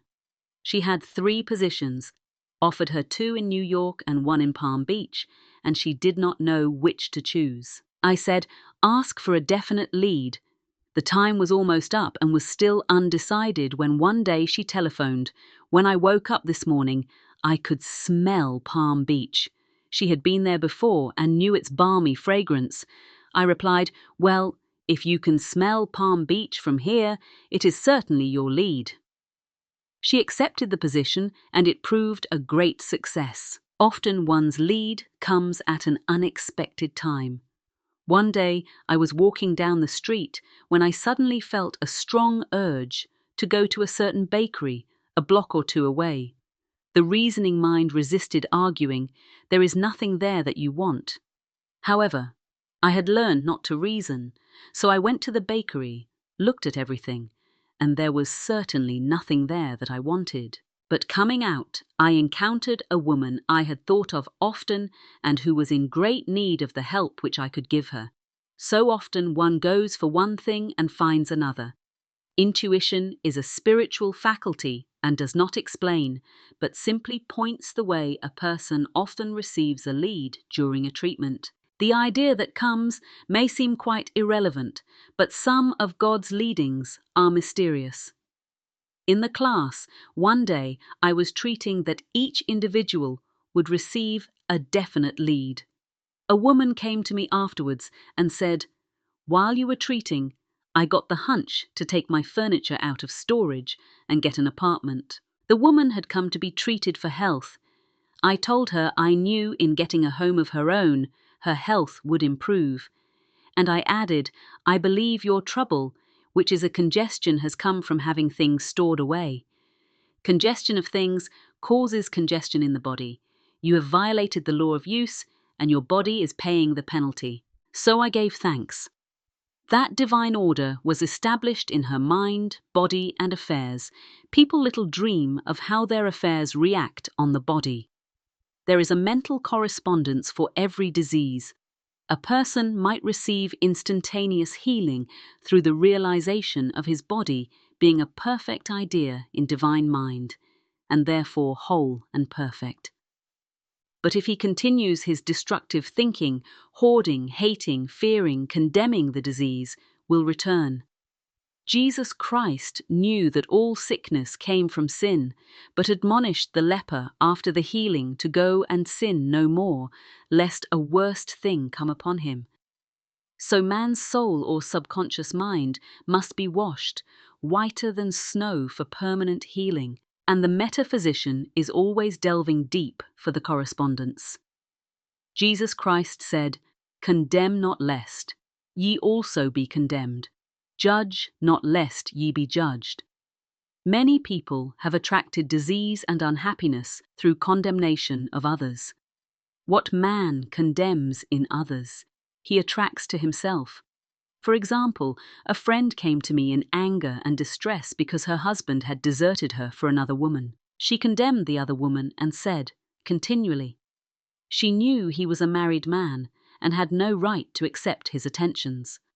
I replied, "Stop condemning the woman, bless her, and be through with the situation.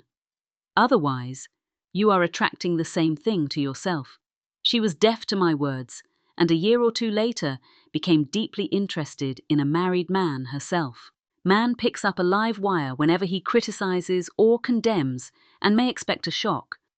Indecision is a stumbling block in many a pathway. In order to overcome it, make the statement repeatedly, "I am always under direct inspiration. I make right decisions quickly."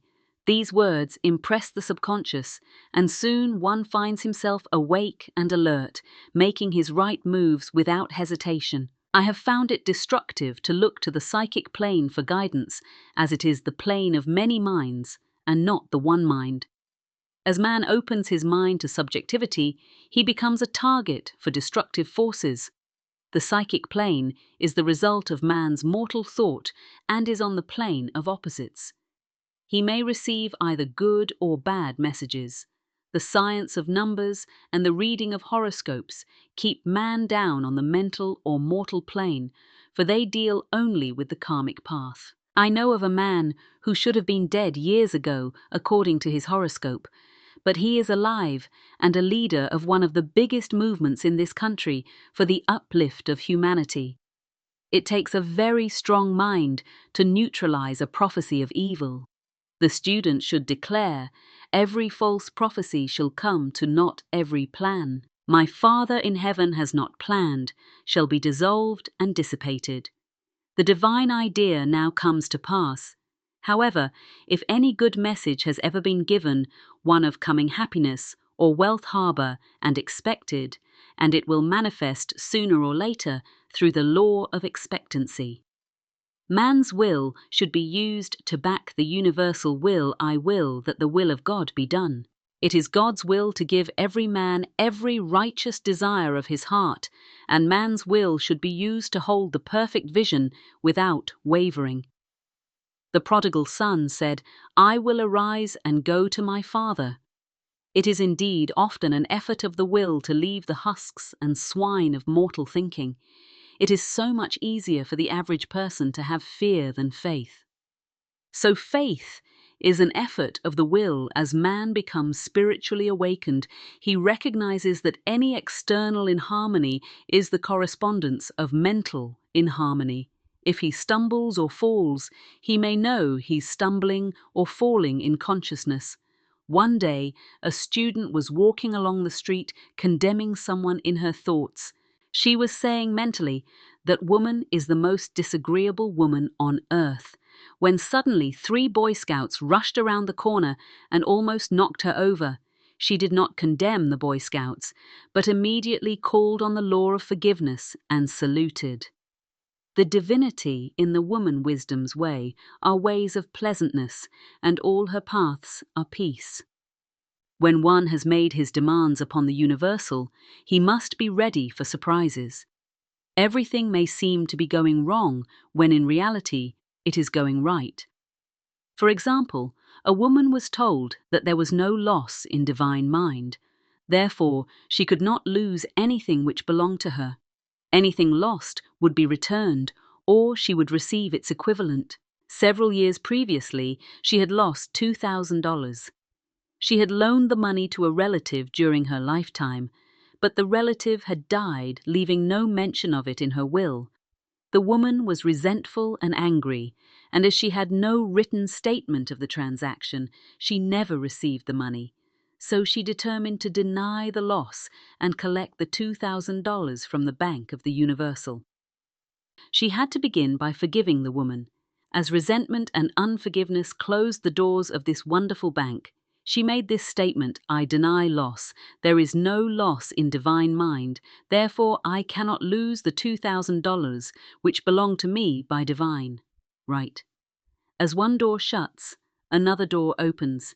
She was living in an apartment house which was for sale, and in the lease was a clause stating that if the house was sold, the tenants would be required to move out within 90 days. Suddenly, the landlord broke the leases and raised the rent. Again, injustice was on her pathway, but this time she was undisturbed. She blessed the landlord and said, "As the rent has been raised, it means that I'll be that much richer, for God is my supply." New leases were made out for the advanced rent, but by some divine mistake, the 90 days clause had been forgotten. Soon after, the landlord had an opportunity to sell the house on account of the mistake. In the new leases, the tenants held possession for another year. The agent offered each tenant $200 if he would vacate. Several families moved. 3 remained, including the woman. A month or 2 passed, and the agent again appeared. This time, he said to the woman, "Will you break your lease for the sum of $1,500? It flashed upon her, "Here comes the $2,000. She remembered having said to friends in the house, "We will act together if anything more is said about leaving." So her lead was to consult her friends. These friends said, "Well, if they've offered you $1,500, they will certainly give $2,000. She received a check for $2,000 for giving up the apartment. It was certainly a remarkable working of the law, and the apparent injustice was merely opening the way for her demonstration. It proved that there is no loss, and when man takes his spiritual stand, he collects all that is his. From this great reservoir of good, I will restore to you the years the locusts have eaten. The locusts are the doubts, fears, resentments, and regrets of mortal thinking. These adverse thoughts alone rob man, for no man gives to himself but himself, and no man takes away from himself but himself. Man is here to prove God and to bear witness to the truth. And he can only prove God by bringing plenty out of lack and justice out of injustice. "Prove me now herewith, saith the Lord of hosts, if I will not open you the windows of heaven and pour out a blessing that there shall not be room enough to receive it." Chapter 9. Perfect self-expression, or the divine design. No wind can drive my bark astray, nor change the tide of destiny there is for each man. Perfect self-expression.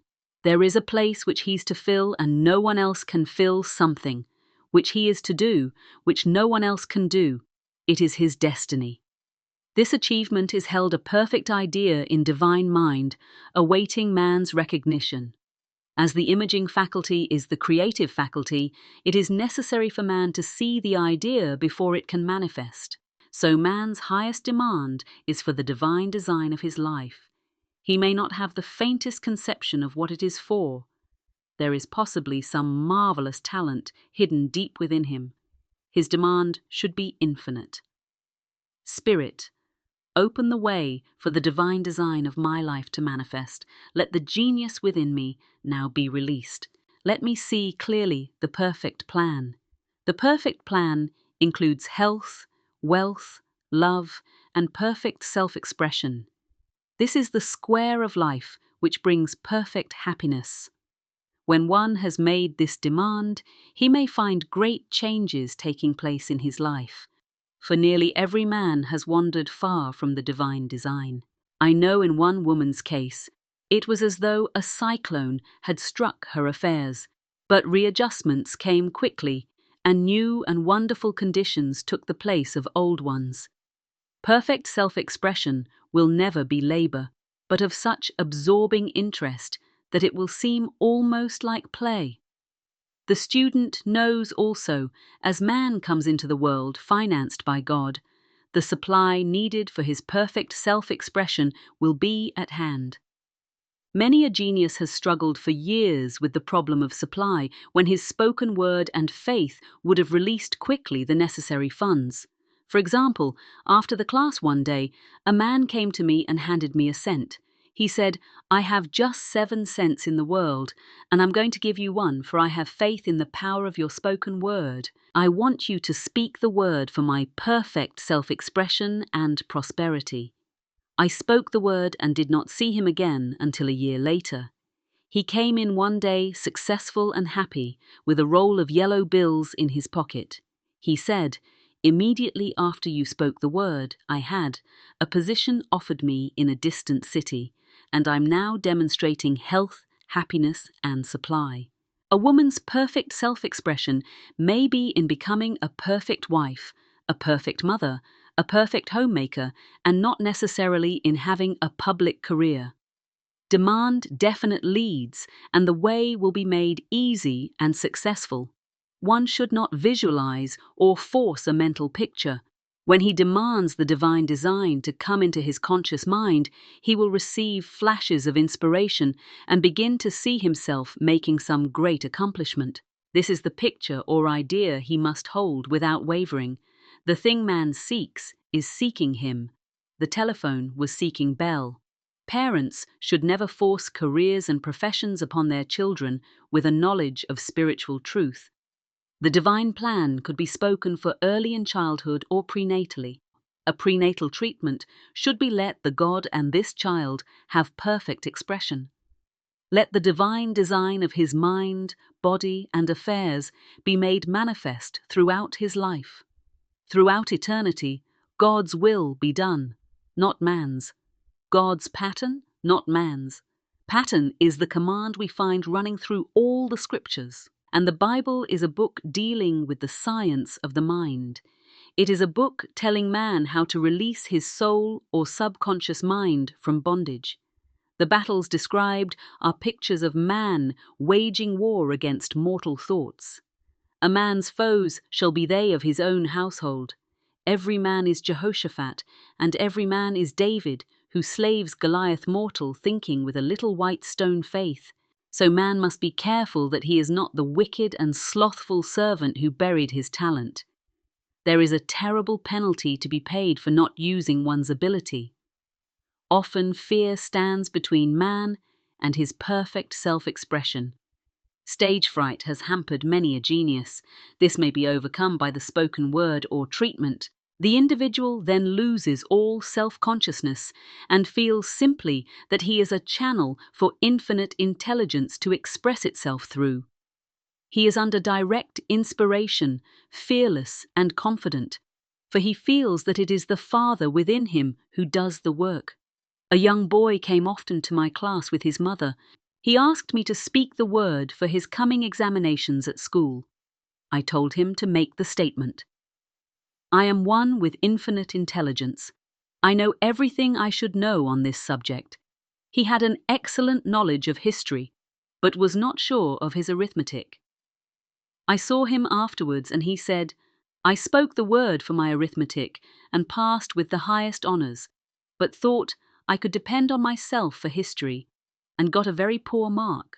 Man often receives a setback when he is too sure of himself, which means he is trusting to his personality and not the Father. Within another one of my students gave me an example of this. She took an extended trip abroad one summer, visiting many countries where she was ignorant of the languages. She was calling for guidance and protection every minute, and her affairs went smoothly and miraculously. Her luggage was never delayed nor lost. Accommodations were always ready for her at the best hotels, and she had perfect service. Wherever she went, she returned to New York knowing the language she felt God was no longer necessary, so looked after her affairs in an ordinary manner. Everything went wrong. Her trunks delayed. Amid inharmony and confusion, the student must form the habit of practicing the presence of God every minute. In all thy ways, acknowledge Him. Nothing is too small or too great. Sometimes an insignificant incident may be the turning point in a man's life. Robert Fulton, watching some boiling water simmering in a tea kettle, saw a steamboat. I have seen a student often keep back his demonstration through resistance or pointing the way he pins his faith to one channel only and dictates just the way he desires the manifestation to come, which brings things to a standstill my way. Not your way is the command of infinite intelligence. Like all power, be it steam or electricity, it must have a non-resistant engine or instrument to work through, and man is that engine or instrument. Over and over again, man is told to stand still. O Judah, fear not, but tomorrow go out against them, for the Lord will be with you. You shall not need to fight this battle. Set yourselves, stand ye still, and see the salvation of the Lord with you. We see this in the incidents of the $2,000 coming to the woman through the landlord when she became non-resistant and undisturbed, and the woman who won the man's love after all suffering had ceased. The student's goal is poise. Poise is power. For it gives God power a chance to rush through man to will and to do its good. Pleasure poised, he thinks clearly and makes right decisions quickly. He never misses a trick. Anger blurs the visions, poisons the blood, is the root of many diseases, and causes wrong decision, leading to failure. It has been named one of the worst sins, as its reaction is so harmful. The student learns that in metaphysics, sin has a much broader meaning than in the old teaching. Whatsoever is not of faith is sin. He finds that fear and worry are deadly sins. They are inverted faith and through distorted mental pictures bring to pass. The thing he fears his work is to drive out these enemies from the subconscious mind. When man is fearless, he is finished. Marterlink says that man is God-afraid. So as we read in the previous chapters, man can only vanquish fear by walking up to the thing he is afraid of. When Jehoshaphat and his army prepared to meet the enemy, singing, "Praise the Lord, for his mercy endureth forever," they found their enemies had destroyed each other, and there was nothing to fight. For example, a woman asked a friend to deliver a message to another friend. The woman feared to give the message as the reasoning mind said, "Don't get mixed up in this affair. Don't give that message." She was troubled in spirit, for she had given her promise at last. She determined to walk up to the lion and call on the law of divine protection. She met the friend to whom she was to deliver the message. She opened her mouth to speak it when her friend said, "So-and-so has left town." This made it unnecessary to give the message, as the situation depended upon the person being in town, as she was willing to do it.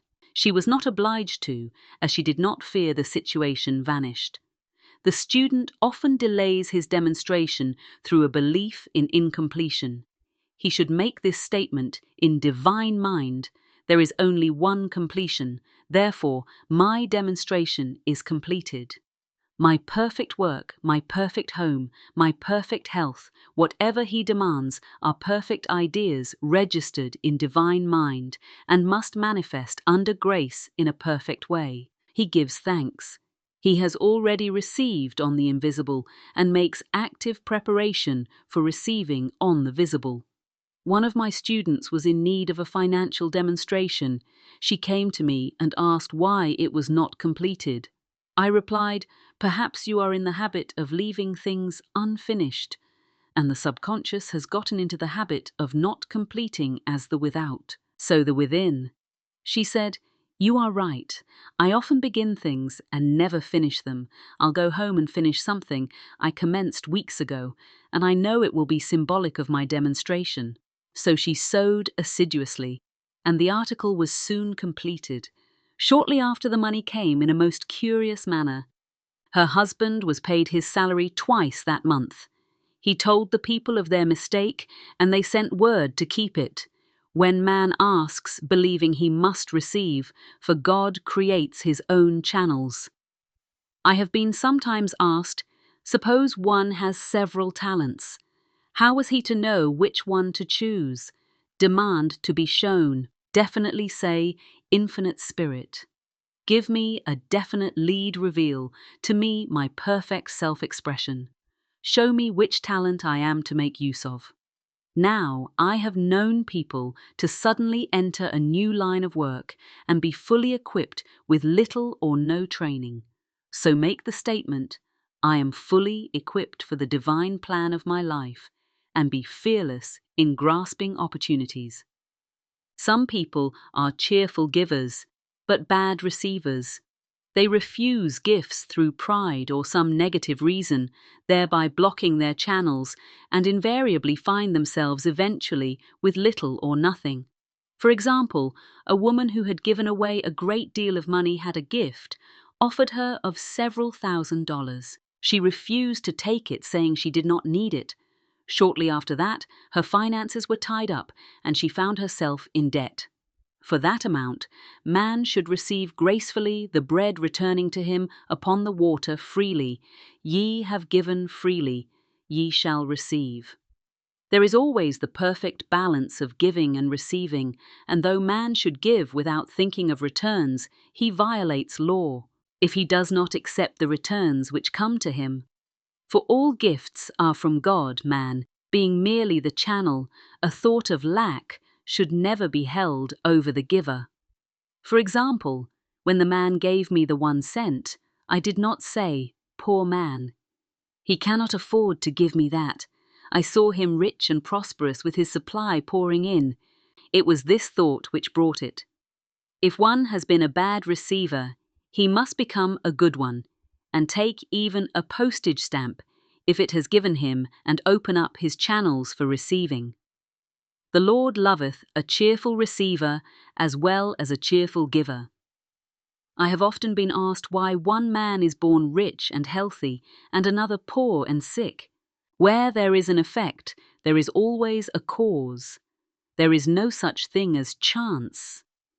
This question is answered through the law of reincarnation.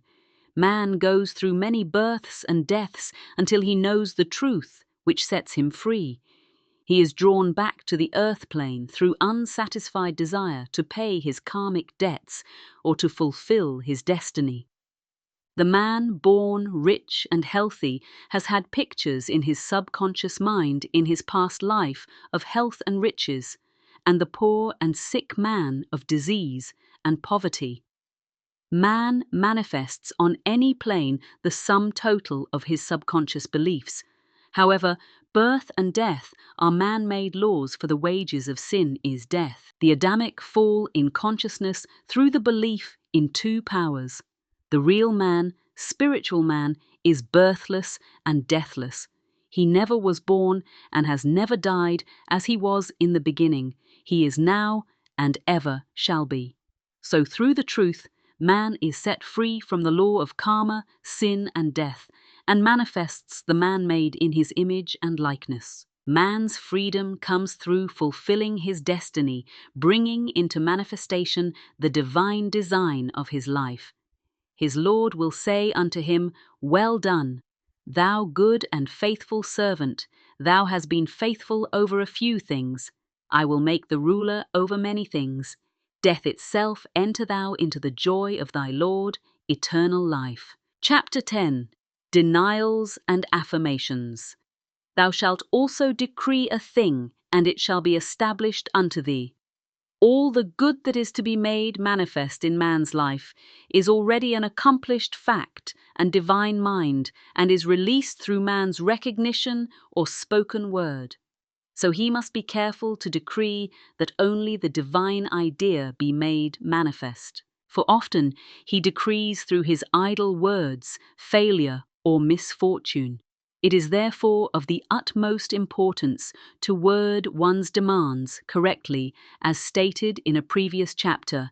If one desires a home friend position or any other good thing, make the demand for the divine selection.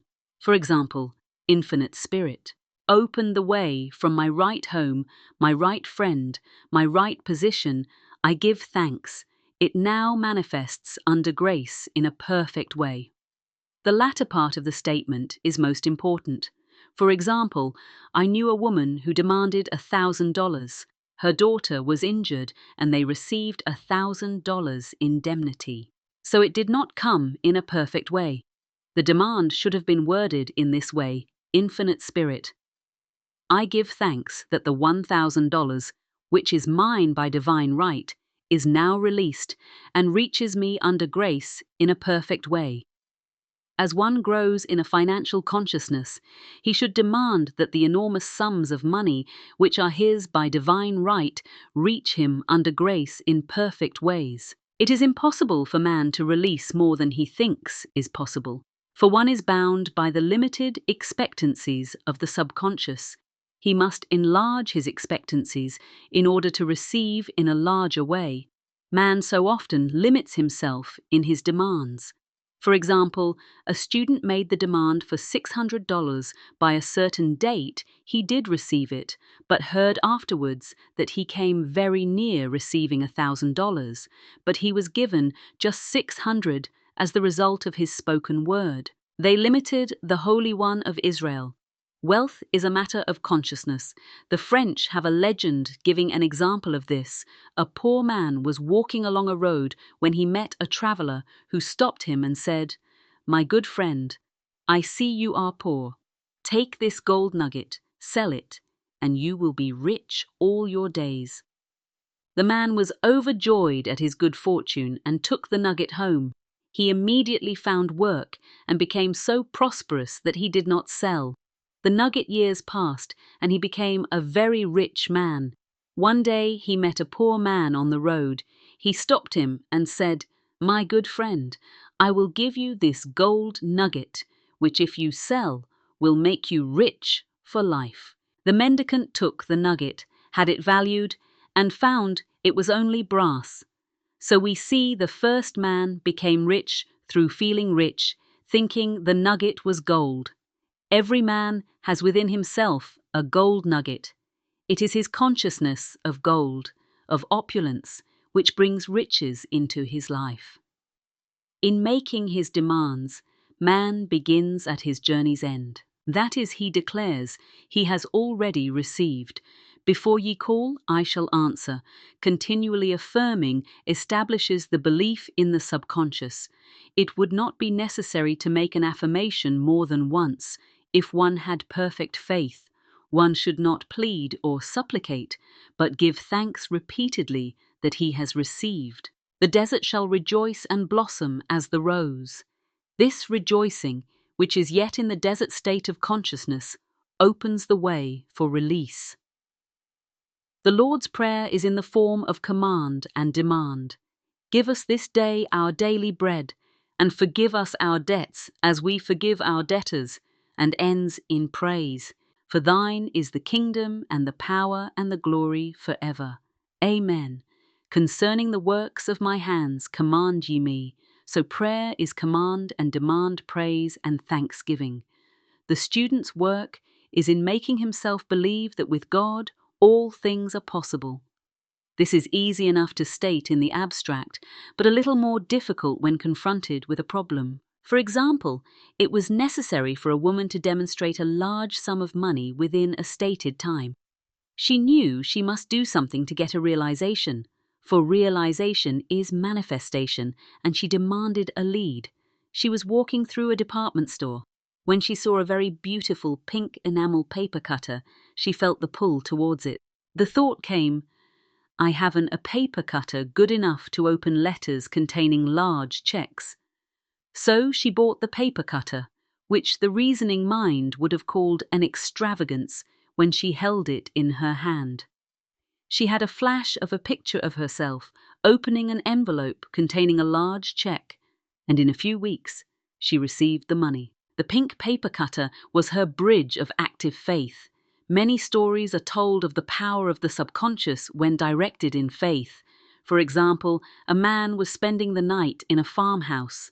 The windows of the room had been nailed down, and in the middle of the night he felt suffocated and made his way in the dark to the window. He could not open it, so he smashed the pane with his fist, drew in draughts of fine fresh air, and had a wonderful night's sleep. The next morning he found he had smashed the glass of a bookcase, and the window had remained closed. During the whole night, he had supplied himself with oxygen simply by his thought of oxygen. When a student starts out to demonstrate he should never turn back, let not that man who wavers think that he shall receive anything of the Lord. A student once made this wonderful statement: when I ask the Father for anything, I put my foot down and I say, Father, I'll take nothing less than I've asked for, but more so, man should never compromise. Having done all stand, this is sometimes the most difficult time of demonstrating the temptation comes to give up, to turn back, to compromise. He also serves who only stands and waits. Demonstrations often come at the 11th hour because man then lets go. That is stops reasoning, and infinite intelligence has a chance to work. Man's dreary desires are answered, daily, and his impatient desires long delayed or violently fulfilled. For example, a woman asked me why it was she was constantly losing or breaking her glasses. We found. She often said to herself and others with Vatian, I wish I could get rid of my glasses. So her impatient desire was violently fulfilled. What she should have demanded was perfect eyesight. But what she registered in the subconscious was simply the impatient desire to be rid of her glasses, so they were continually being broken or lost. Two attitudes of mind cause loss: depreciation, as in the case of the woman who did not appreciate her husband, or fear of loss, which makes a picture of loss in the subconscious. When a student is able to let go of his problem, cast his burden, he will have instantaneous manifestation. For example, a woman was out during a very stormy day and her umbrella was blown inside out. She was about to make a call on some people whom she had never met, and she did not wish to make her first appearance with a dilapidated umbrella. She could not throw it away, as it did not belong to her. So, in desperation, she exclaimed, "Oh God, you take charge of this umbrella. I don't know what to do." A moment later, a voice behind her said, "Lady, do you want your umbrella mended?" There stood an umbrella mender. She replied, "Indeed I do." The man mended the umbrella while she went into the house to pay her call, and when she returned, she had a good umbrella. So there is always an umbrella mender at hand on man's pathway. When one puts the umbrella or situation in God's hands, one should always follow a denial with an affirmation. For example, I was called on the phone late one night to treat a man whom I had never seen. He was apparently very ill. I made the statement, I deny this appearance of disease. It is unreal, therefore, cannot register in his consciousness. This man is a perfect idea in divine mind, pure substance, expressing perfection. The next morning he was much better, and the following day out, attending to his business, There is no time or space in divine mind. Therefore, the word reaches instantly its destination and does not return void. I have treated patients in Europe and have found that the result was instantaneous. I am asked so often the difference between visualizing and visioning. Visualizing is a mental process governed by the reasoning or conscious mind. Visioning is a spiritual process governed by intuition or the superconscious mind.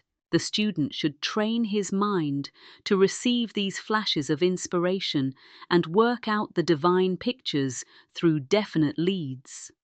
When a man can say, "I desire only that which God desires for me," his false desires fade from the consciousness, and a new set of blueprints is given him by the master architect. The God within God's plan for each man transcends the limitation of the reasoning mind and is always the square of life containing health, wealth, love, and perfect self-expression.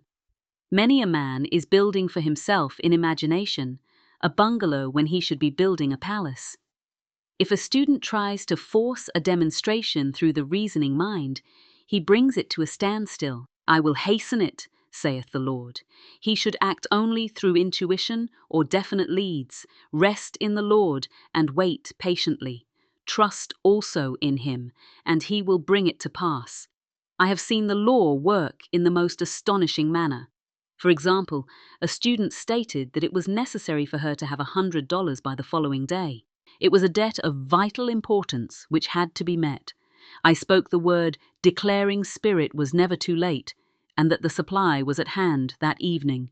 She phoned me of the miracle. She said that the thought came to her to go to her safety deposit box at the bank to examine some papers. She looked over the papers, and at the bottom of the box was a new $100 bill. She was astounded and said she knew she had never put it there, for she had gone through the papers. Many times it may have been a materialization. As Jesus Christ materialized, the loaves and fishes man will reach the stage where his word is made flesh or materialized. Instantly, the fields ripe with the harvest will manifest immediately as an all of the miracles of Jesus Christ.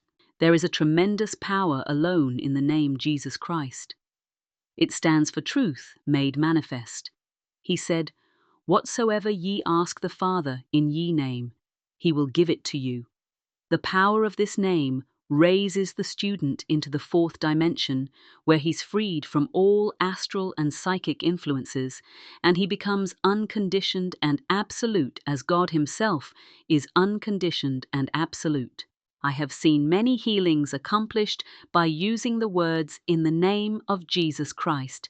Christ was both person and principle, and the Christ within each man is his Redeemer and salvation. The Christ within is his own fourth dimensional self, the man made in God's image and likeness. This is the self which has never failed, never known sickness or sorrow, was never born, and has never died. It is the resurrection and the life of each man. No man cometh to the Father. Saved by the Son means that God, the universal, working on the place of the particular, becomes the Christ in man, and the Holy Ghost means God in action. So daily man is manifesting the Trinity of Father, Son, and Holy Ghost. Man should make an art of thinking. The master thinker is an artist and is careful to paint only the divine designs upon the canvas of his mind, and he paints these pictures with masterly strokes of power and decision, having perfect faith that there is no power to mar their perfection and that they shall manifest in his life. The ideal made real, all power is given man through right thinking to bring his heaven upon his earth. And this is the goal of the game of life. The simple rules are fearless, faith, non-resistance, and love. May each reader be now freed from that thing which has held him in bondage through the ages, standing between him and his own, and know the truth, which makes him free. Free to fulfill his destiny, to bring into manifestation the divine design of his life, health, wealth, love, and perfect self-expression. Be transformed by the renewing of your mind. Denials and affirmations for prosperity. God is my unfailing supply, and large sums of money come to me quickly under grace in perfect ways for right conditions. Every plan my Father in heaven has not planned shall be dissolved and dissipated, and the divine idea now comes to pass for right conditions only. That which is true of God is true of me. For I and the Father are one for faith, as I am one with God. I am one with my good, for God is both the giver and the gift. I cannot separate the giver from the gift for right conditions. Divine love now dissolves and dissipates every wrong condition in my mind, body, and affairs. Divine love is the most powerful chemical in the universe and dissolves everything which is not of itself for health. Divine love floods my consciousness with health, and every cell in my body is filled with light. For eyesight, my eyes are God's eyes. I see with the eyes of spirit, I see clearly the open way. There are no obstacles on my pathway. I see clearly the perfect plan for guidance. I am divinely sensitive to my intuitive leads and give instant obedience to thy will. For the hearing, my ears are God's ears. I hear with the ears of spirit. I am non-resistant, and I'm willing to be led. I hear glad tidings of great joy for right work. I have a perfect work in a perfect way. I give a perfect service for perfect pay, for freedom from all bondage. I cast this burden on the Christ within, and I go free. The real game of life. Most men think life is a grind, a constant battle, but that belief is the very reason they lose. Florence Scovel Shinn demolishes that illusion right out of the gate. She exposes a truth most people will never hear. Life is not a war, it's a game. And just like any game, you can win, but only if you know the rules. Your thoughts are not harmless, your words are not casual. What you speak and what you imagine, that's your scoreboard. Your subconscious is always listening, always recording, always playing back exactly what you feed it. That's why so many people live lives of quiet failure. Not because they're cursed, but because they're constantly rehearsing loss in their imagination, constantly reinforcing limitation with their language. Let this be your wake-up call. You are not powerless. You are not doomed to mediocrity. You are the player, and the game board is your own mind. So here's your mission. Starting today, train your imagination. Speak only what you want to experience. Delete the words of failure, fear, and doubt. And install a new code, one of power, clarity, and creation. Say this out loud with authority. I now smash and demolish every false belief in my subconscious. I install health, wealth, love, and perfect self-expression. I play to win. Repeat that daily. Make it your new default. Because when your inner world shifts, your outer world follows. Your life is your creation. So don't play like a pawn. Play like the architect.